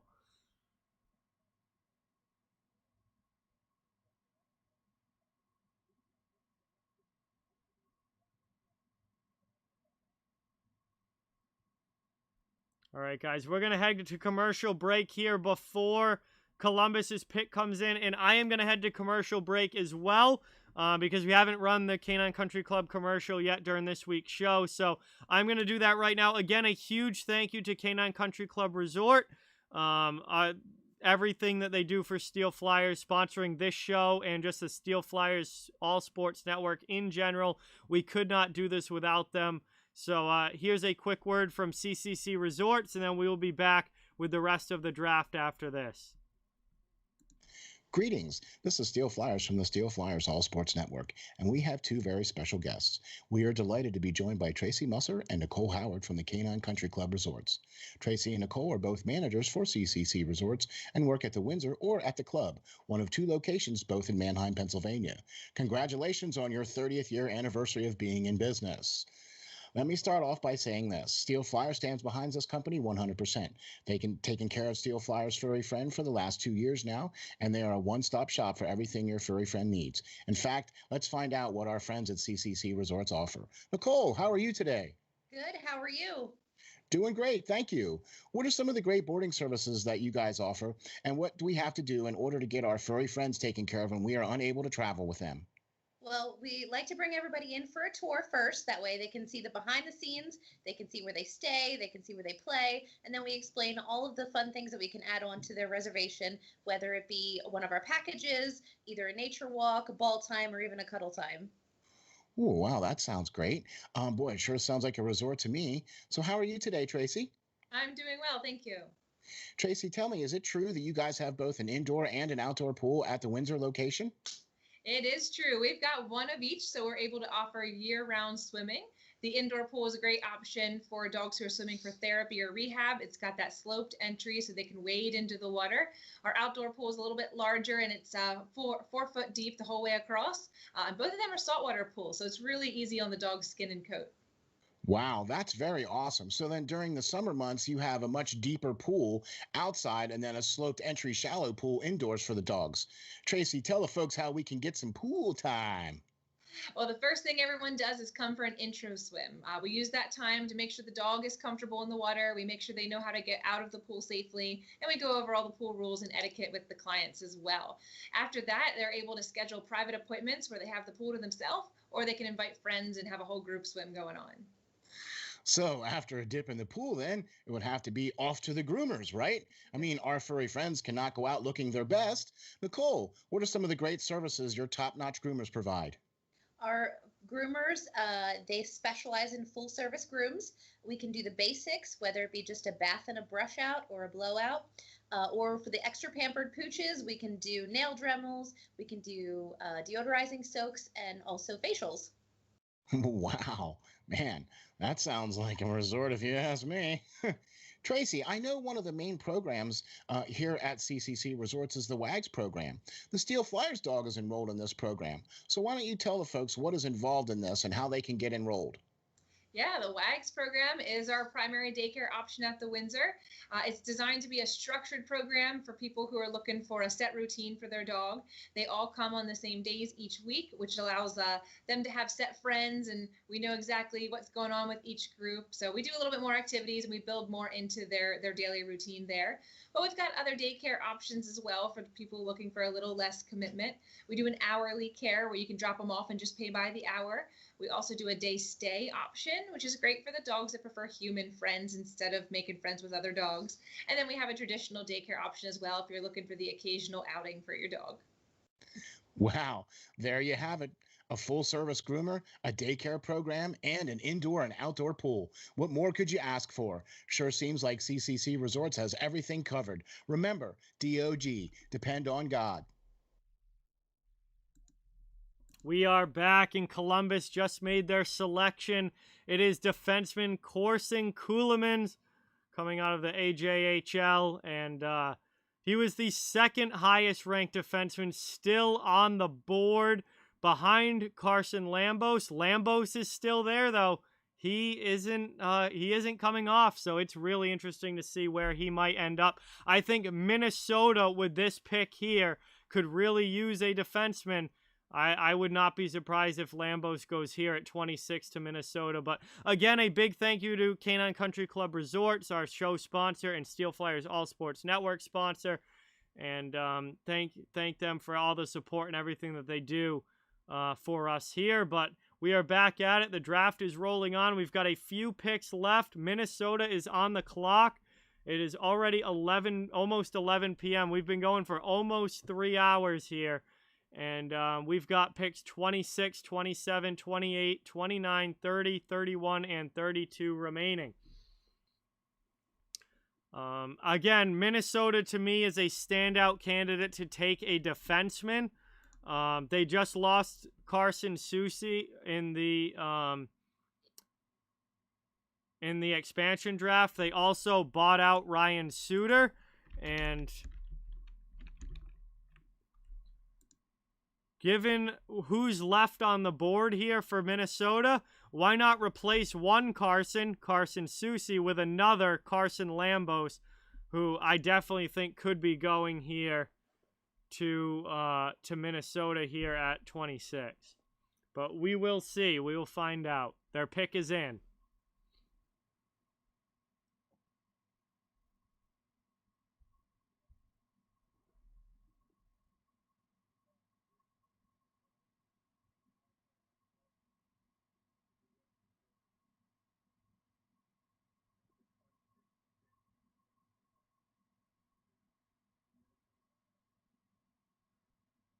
It is Carson Lambos. Nailed that one. Carson Lambos goes 26 overall to the Minnesota Wild. I think this kid has a huge upside coming out of the WHL. again, I can't believe he was still here at 26. In my rankings, I had him in the top 15. I believe I had him at 14 in my rankings. Let me pull him up quick. Yes, I had Carson Lambos at 14 in my rankings. He goes all the way up, or all the way down in the draft to 26. The consolidated rankings had him at number 17. So he did fall. But I think this is a phenomenal pick for the Minnesota Wild.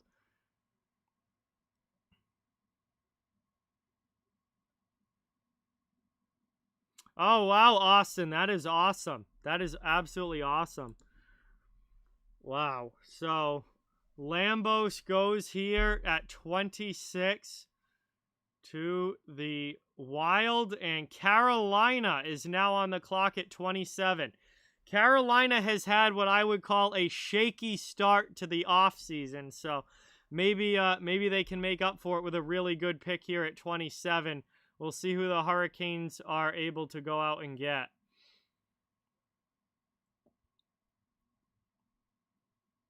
I believe we still have six picks remaining in this draft, in this first round, not in the draft, in the first round.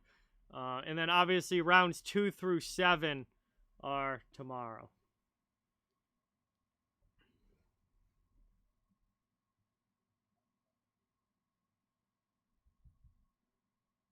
Yeah, that was a very nice pick there for the Minnesota Wild.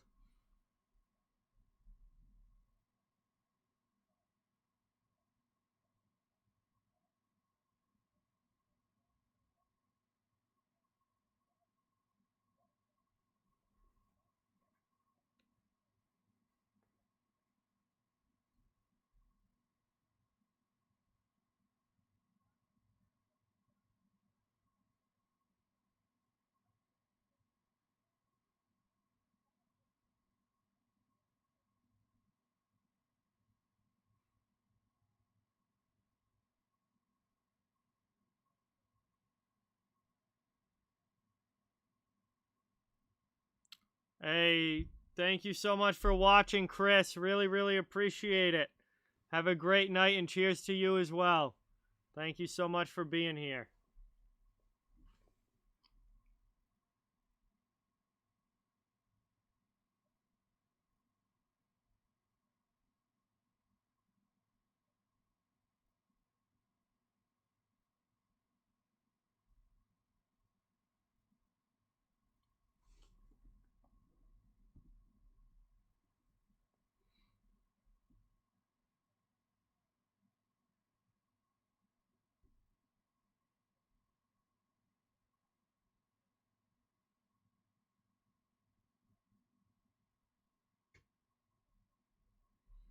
All right, Carolina taking a while with this pick.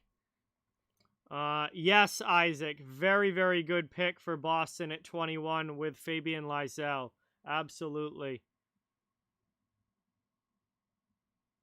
Carolina is down to 1:25 left on the clock, and they still haven't selected, so they are definitely using all of their time here.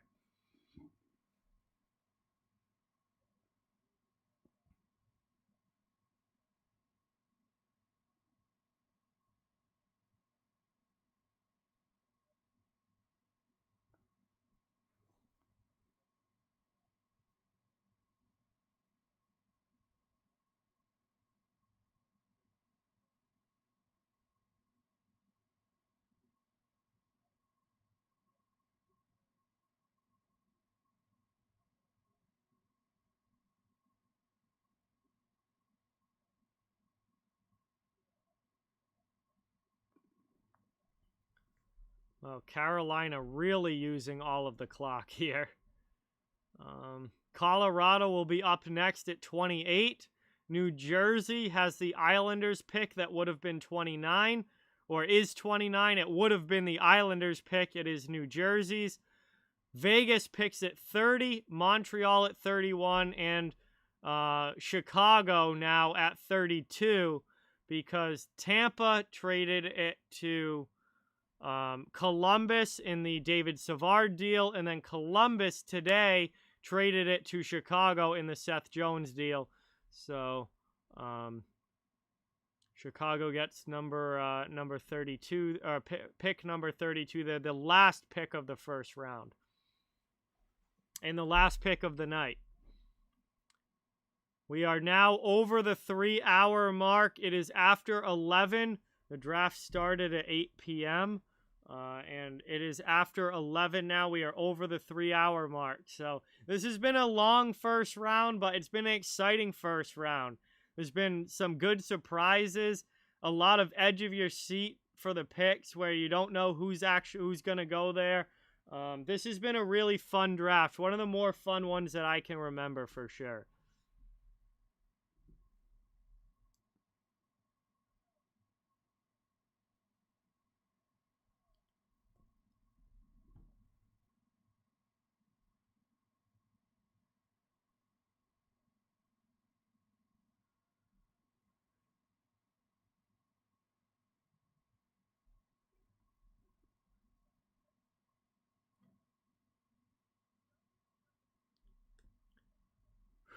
Thank you everyone for sticking around. All of you who are still watching. Thank you guys so much for being here. Really, really appreciate it. I know it's getting late and the audience is starting to tail off a little bit, but we've still got a few left to go here in the first round, and then we'll be done for the night. I don't know, Isaac. They went to commercial break, so Carolina might be trading back here. I don't know if they ever got a pick in or if they've ended up trading back with this one, but we are on 27th overall, I believe. Yeah, 27th overall. Carolina Hurricanes were on the clock, and we're running out of time. I don't know if a move was made or not.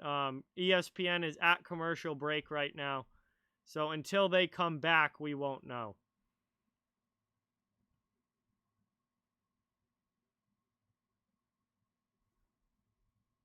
This was definitely slotted. Nope, this was slotted by ESPN to go till 11:30. Okay. So they were expecting it to be 3.5 hours at least. So it was slotted for 3.5 hours at least. And we'll see.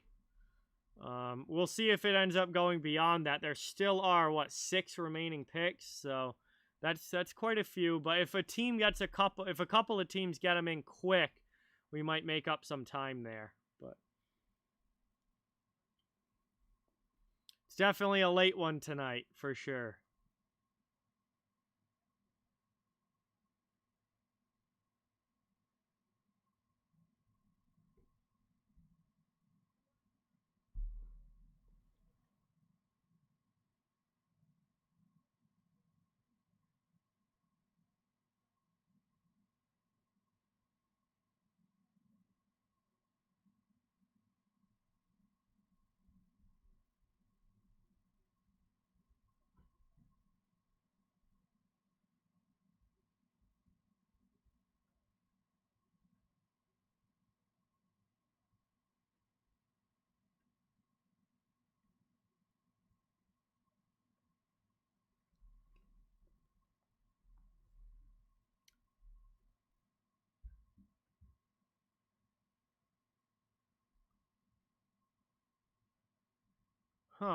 It still says on the clock for Carolina, even though their 5-minute clock is definitely run out by now. I don't know what's happening here.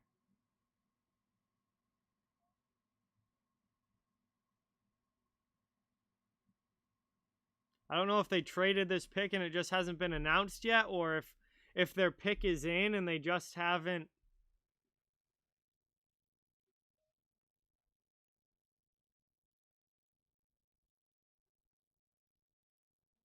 Lucas, what's going on? Welcome in.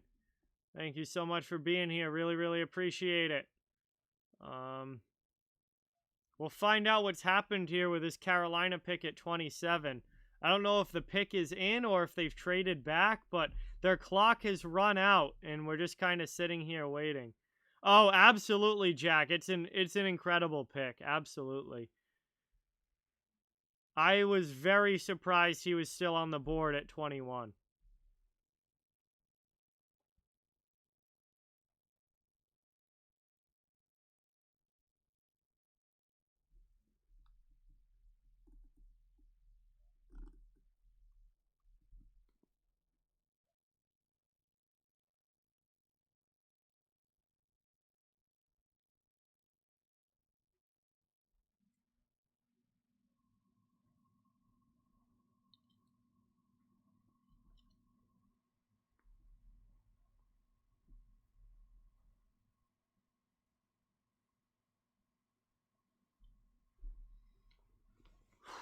All right. I don't know what is going on here with this 27th pick, but it's still just sitting there on the board. So much for them going through the final picks on the quicker side. It's been the exact opposite.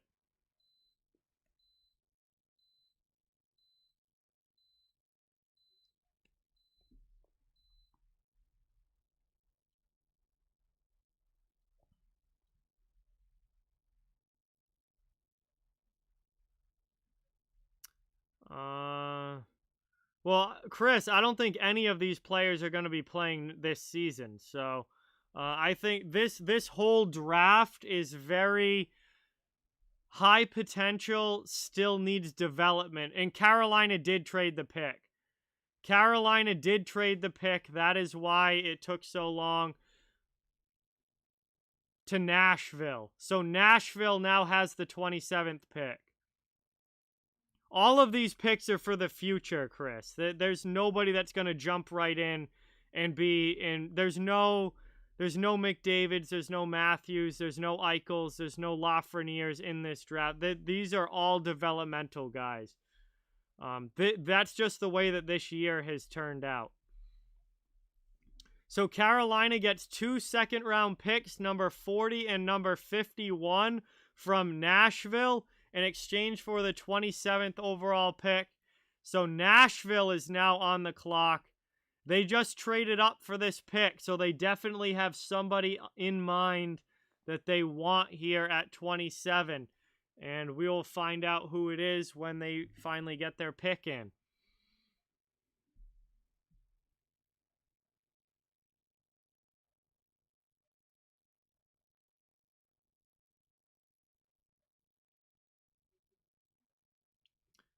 Francesco Pinelli and Atu Ratti are still on the board.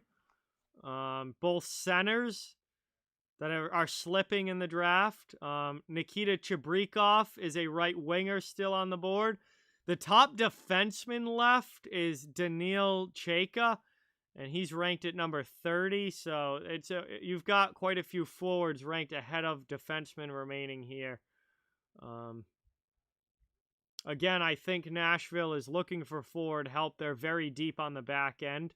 They are probably looking for forward help. So I wonder if this is Ratty here.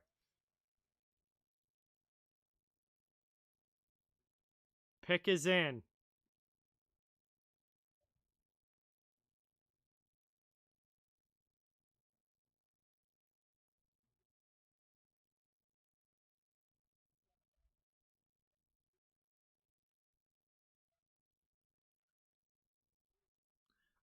Zachary Leroux goes here. He was a guy that was kind of widely ranked. Some people had him like up in the early 20s, and other people had him back more towards the end of the round or early second round. So he was a wide-ranging guy. 27th overall. This is a good spot for him. He was ranked 29th in the ESPN consensus rankings. So Zachary Leroux here from the Quebec Major Junior Hockey League, another Q kid. There hasn't been that many. There's only been a few in this first round, but another Q kid here goes to Nashville, and they get a left winger. What's going on, Brad? Welcome in. Thank you for being here. Really, really appreciate it. Good to see you in the chat. Colorado is now on the clock at number 28.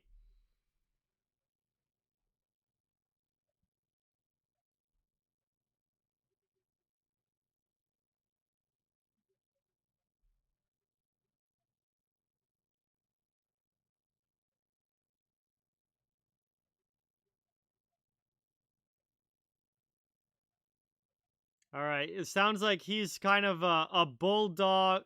They just call him a bulldog guy, so he's physical.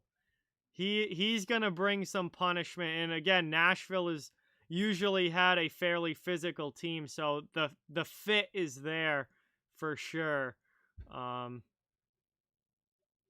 think they're gonna like it if he can bring some toughness to the table as well.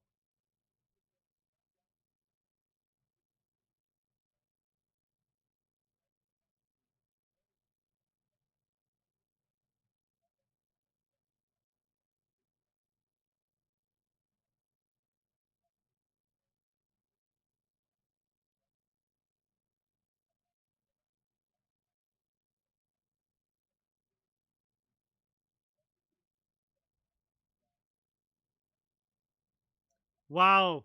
Kevin Weeks just compared him to Brad Marchand, so that's a pretty good example of the kind of guy that you're gonna get. They just said he's very similar to Brad Marchand, so I like this pick for Nashville. I mean, I love Brad Marchand, so I love this pick for Nashville. So they get Svechkov at a center at 19, and they get Zachary Leroux at 27. I think Nashville's had a good draft, getting some forwards in there and in areas where they needed to get some young talent in there. So this has been a solid first round for the Predators.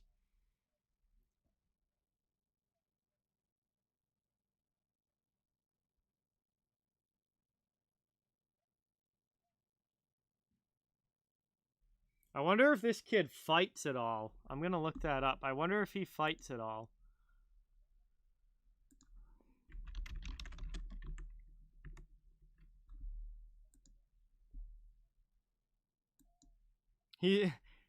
One of the articles says he's a bull in a china shop. Let's see, he had 47 penalty minutes last year. He had 70 the year before and 72 the year before that. So yeah, this kid's got some toughness. I like this kid already. Never even seen him play a game before, and I like this kid already.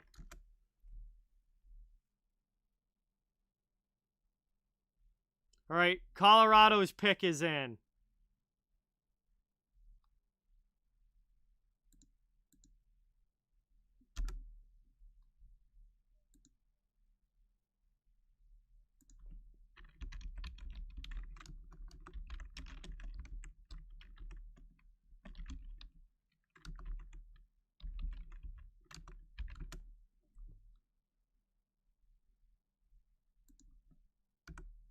Wow, Sakic and the Avalanche go with a Swede.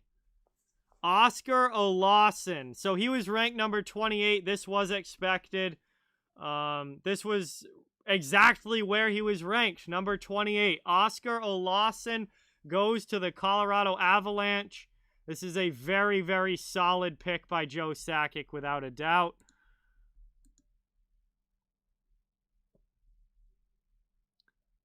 Let's see. I want to find more about this Leroux kid, because I want to see what he's done in his career as far as dropping the gloves goes.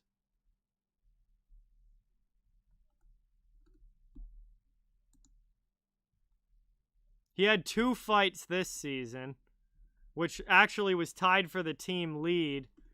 And let's see, in his career, so in his Quebec major, he had 4 fights a year before. So this kid's not afraid to drop the gloves. He's physical. He's being compared to Brad Marchand. I like that Nashville pick for Zachary Leroux. I like that a lot.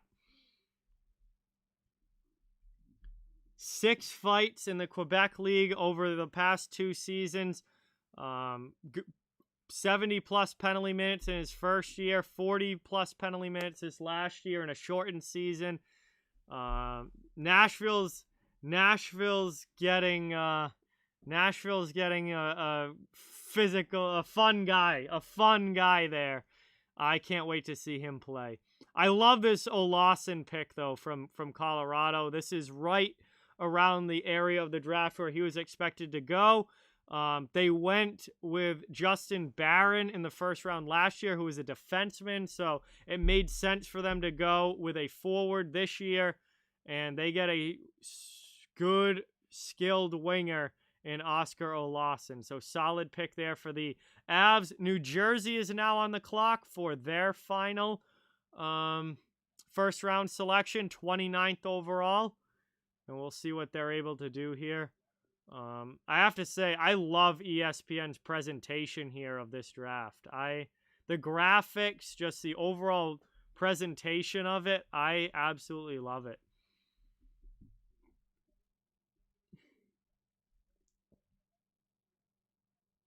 No, THG, Boston got an absolute steal with their pick. The fact that Fabian Lysell was even there at 21 is remarkable, and Boston got an absolute steal with their pick. But I just love Zachary Leroux's play style, so that's why I'm talking. I just love guys that play that way, so...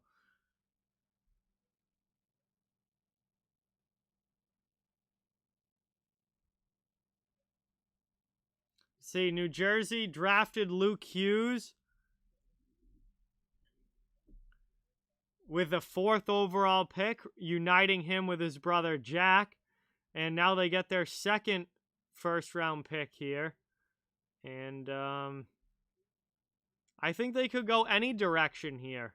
I think they could go D or forward here. I don't know for sure where they're going to go. I would maybe lean forward because they took Hughes in with their first pick, but we shall see. Makes sense, THG. I don't have NHL Network, but I love the way that it looks, so kudos to them for realizing that it looks good that way, and that's how it should be.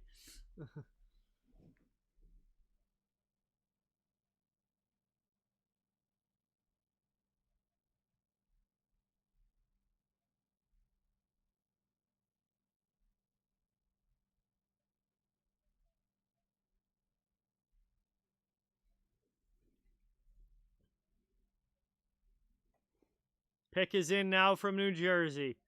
Pick has just came in. There are some good players left on the board. I would expect a forward here. There's not a lot left as far as defense goes, at least for first-round guys. I think you're going to see a lot more defensemen go in the second round. But the first-round defense guys have pretty much all been picked. So I would say probably a forward here, but we shall see.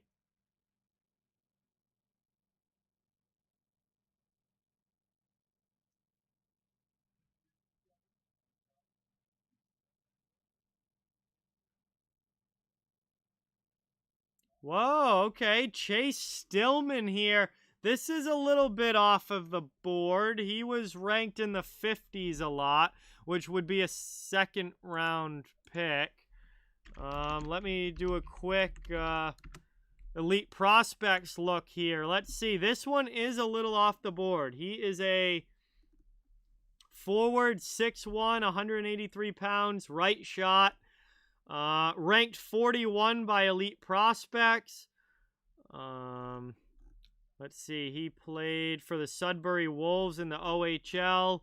Played over in Denmark this past season because the OHL didn't have a season, obviously. Put up 16 points in 8 games, so that's pretty good. Also, 43 penalty minutes. That's hilarious. 43 penalty minutes in 8 games. I imagine he probably got kicked out of playing European-style hockey and probably wants to come back to North America ASAP. Ranked 42 by Bob McKenzie, 51 by McKeans, 96 by Dauber Prospects, 74 by Craig Button, so they had him a lot lower. But the consensus area was in the 50s for him. He was expected to be a second-round pick.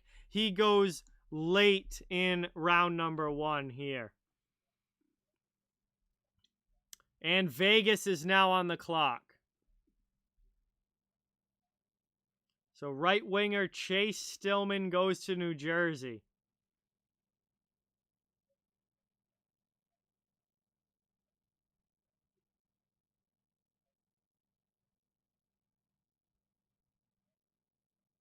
Yeah, they're talking about him being a power forward and New Jersey mixing in a power forward. They've drafted a lot of skill over the past few drafts. Now they're mixing in a power forward. And we'll see how he turns out. Those are the kinds of picks that could either work out really, really well or you just never even see them in the NHL. Like, it seems to go hard one way or the other. Like, he turns into like a Wayne Simmons type player or like a Brady Tkachuk type player, or you just never even see them in the NHL. It's one way or the other a lot of times with these power forwards. Hey, what's going on, Vince? Welcome in. Thank you so much for being here. Really, really appreciate it. We have 3 picks remaining in round number 1. Vegas is on the clock right now. Montreal picks at 31. And 32 is Chicago because of the Seth Jones deal. And those will be the final 3 picks of this first round. We are also pushing 3.5 hours, so hopefully they get these picks in.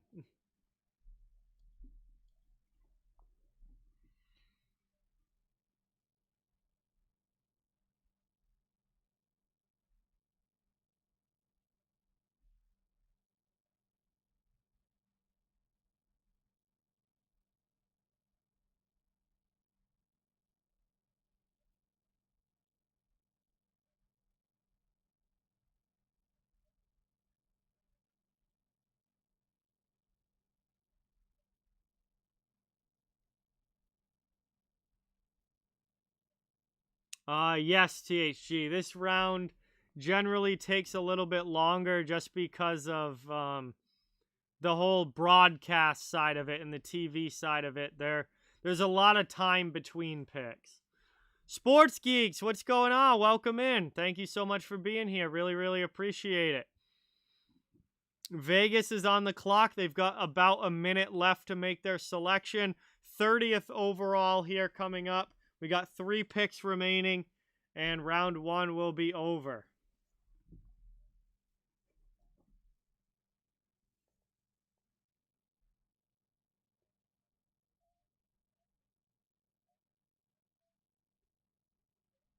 The Flyers dumped Gostisbehere's contract, Vince. The whole point of that was to get rid of Shane Gostisbehere's contract. They needed the cap space, so they had to pay Arizona to take Gostisbehere's contract because Shane Gostisbehere sucks now, and they got nothing in return, but they got the cap space of getting Gostisbehere's $4.5 million contract off of the books.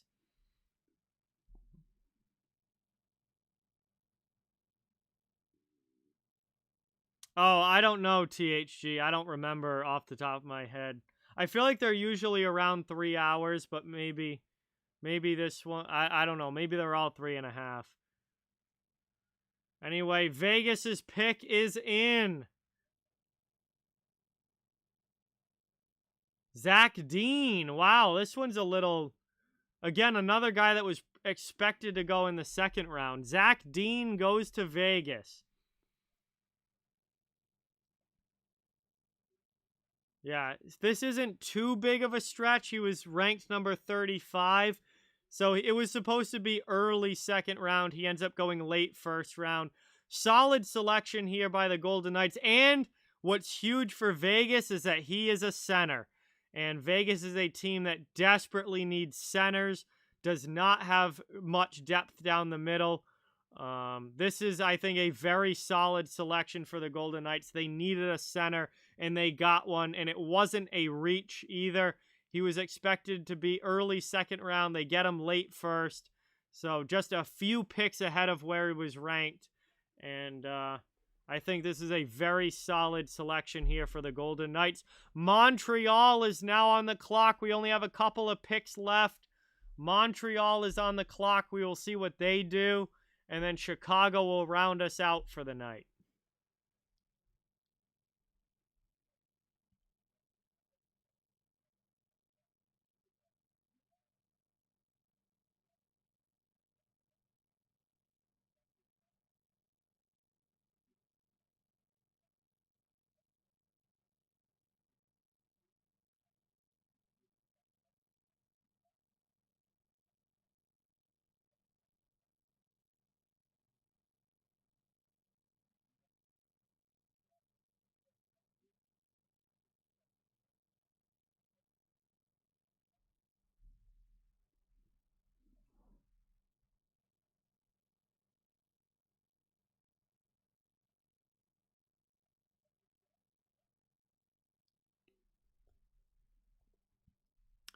All right, only 2 more picks to go in round 1. Montreal's got 3 minutes left on their clock. Chicago has the final pick, and then we will be done with round number 1.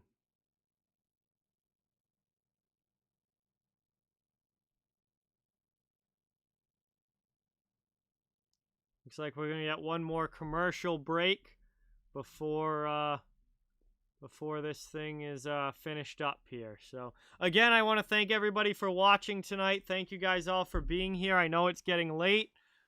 We've been going for almost 3.5 hours, but it has been a really, really fun draft.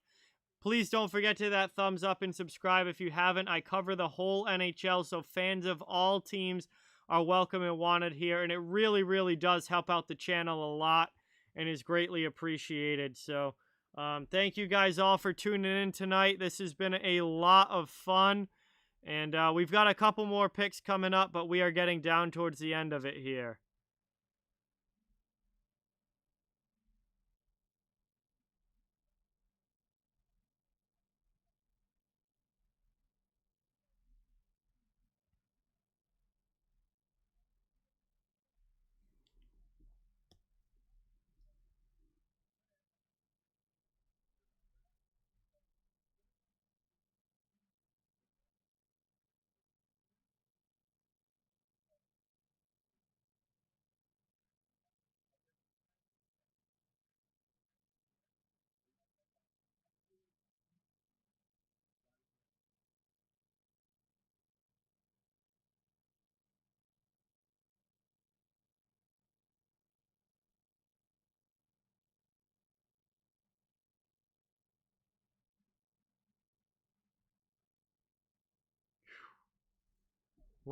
Feels like a long commercial break here, even though it's not.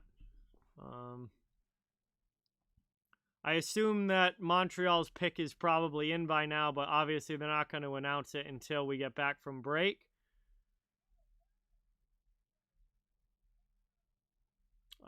Best player available, THG. That's I mean, I only did a top 15 list, and everybody on the top 15 list is obviously drafted. So, I'd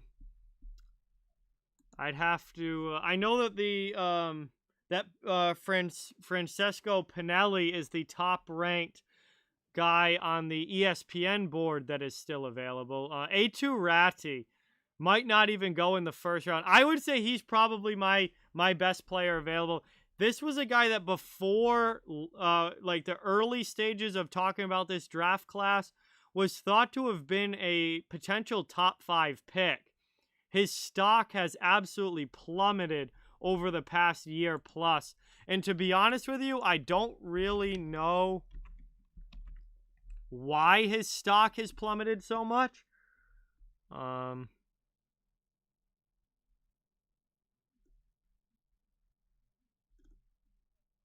This guy was supposed to be a slam dunk top 5 pick, and he's now dropped to the point where he may not even be picked in the first round.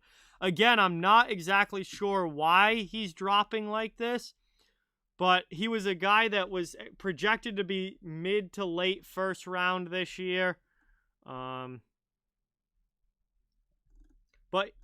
going back before this season, he was supposed to be a potential top 5 pick. Bergevin is here.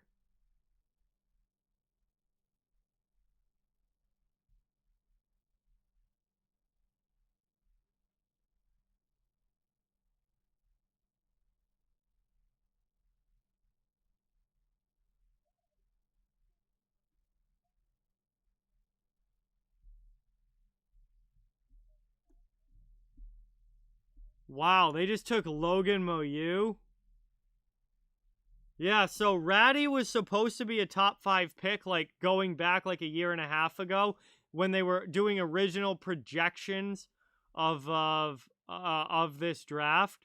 And then over the past year, he's just absolutely plummeted.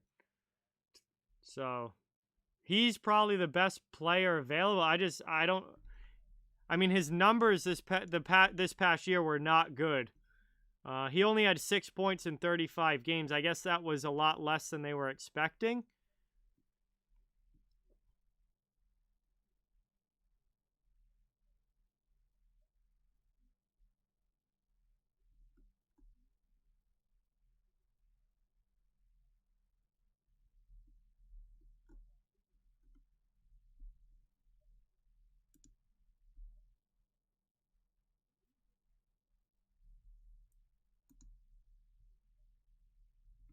He wasn't, I mean, Jack, he said that he didn't want to be drafted after what happened in Sweden. This is a shocking pick. He came out and basically withdrew himself from the draft and said he did not want to be picked, that he was going back to the OHL or whatever, and Montreal just took him anyway.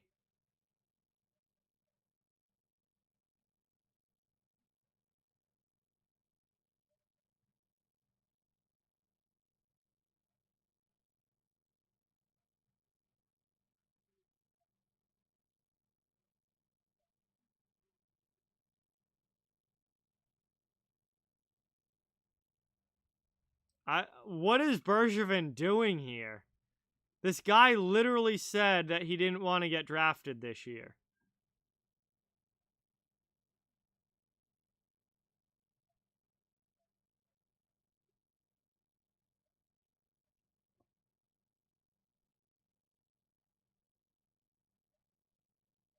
Yeah, I have no idea what the Montreal Canadiens are doing here.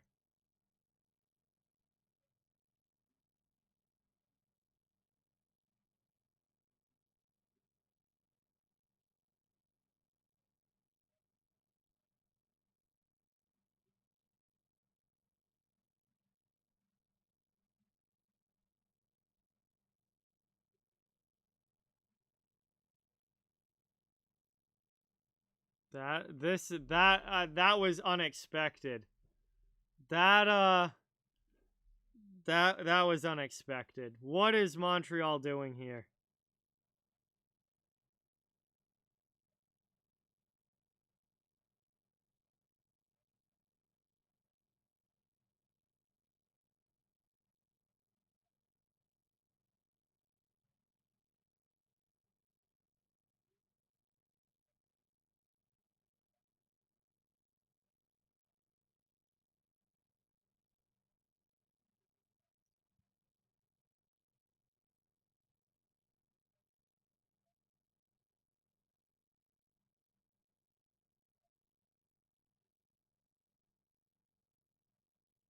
Trying to find Jack, I'm trying to find Darren Dragers.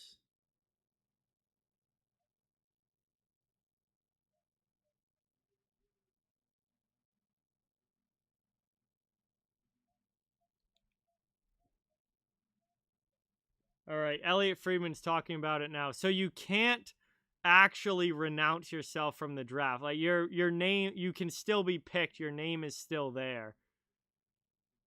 But he did ask not to be drafted this year.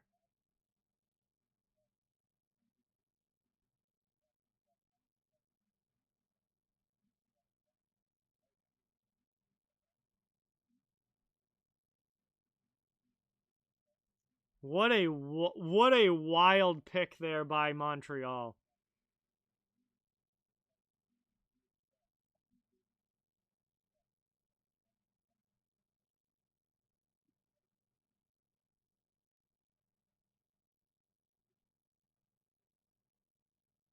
All right, final pick here. Chicago's pick is in.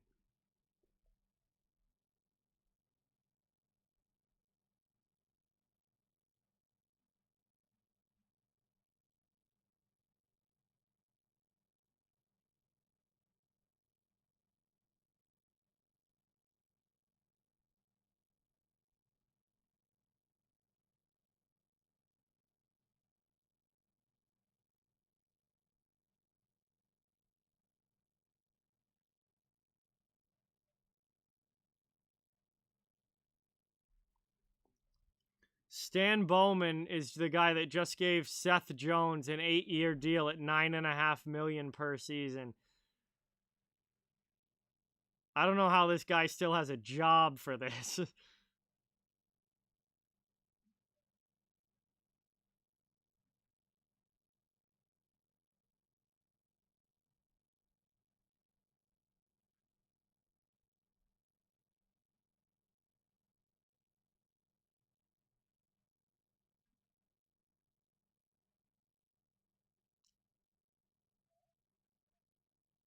And this is off the board. Nolan Allen, this is way off the board.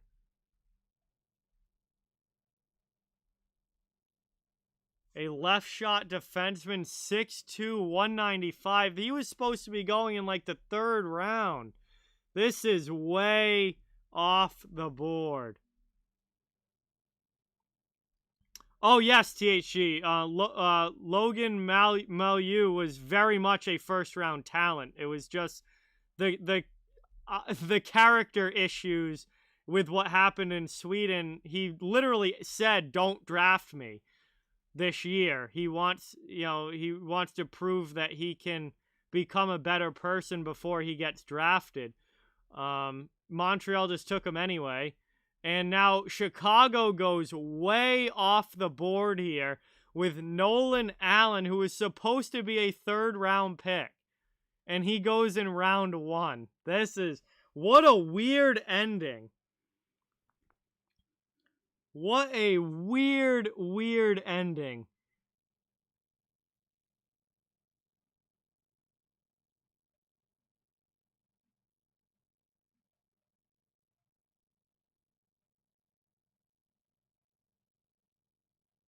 He's a big guy, though. He's 6'2", 195 as an 18-year-old. So, you're looking at a guy who's probably going to still get, grow and be that, 6'3", 6'4", 210-pound kind of defenseman. He's a big kid. I don't know why they took him in the 1st round. I mean, they could have waited till the 2nd round and he would have still been there. He probably would have still been there at the end of the 2nd round. That's a way off the board pick for the Chicago Blackhawks. But anyway, that is going to do it. That is bringing us now to the end of the 1st round of the draft. And overall, it was a really fun draft, a really fun night. Things obviously got weird at the end, but overall, it was a great night, and thank you guys all for tuning in and watching and being here, and really, really appreciate all the support, guys. So, very, very weird ending to what overall was a very, very fun draft, and I appreciate everybody sticking through and watching. So, really, really appreciate it. I will obviously be having recorded videos be coming out on a regular basis. Next live stream, guys, will be Wednesday for the opening of NHL free agency, July 28th. I'll be live from 11 a.m. until 4 p.m. And any signings that happen over the course of that day will be live for. That's going to be my next live stream. So definitely getting late here, almost midnight, getting pretty tired. Thank you guys so much for watching. Please don't forget to drop that like and subscribe if you haven't yet. I think everyone that's still here would have by now.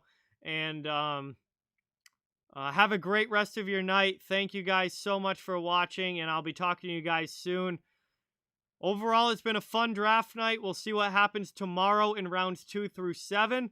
But obviously a lot more picks still to be made. But thank you guys again so much. Really, really appreciate it. I'll be talking to you all very, very soon.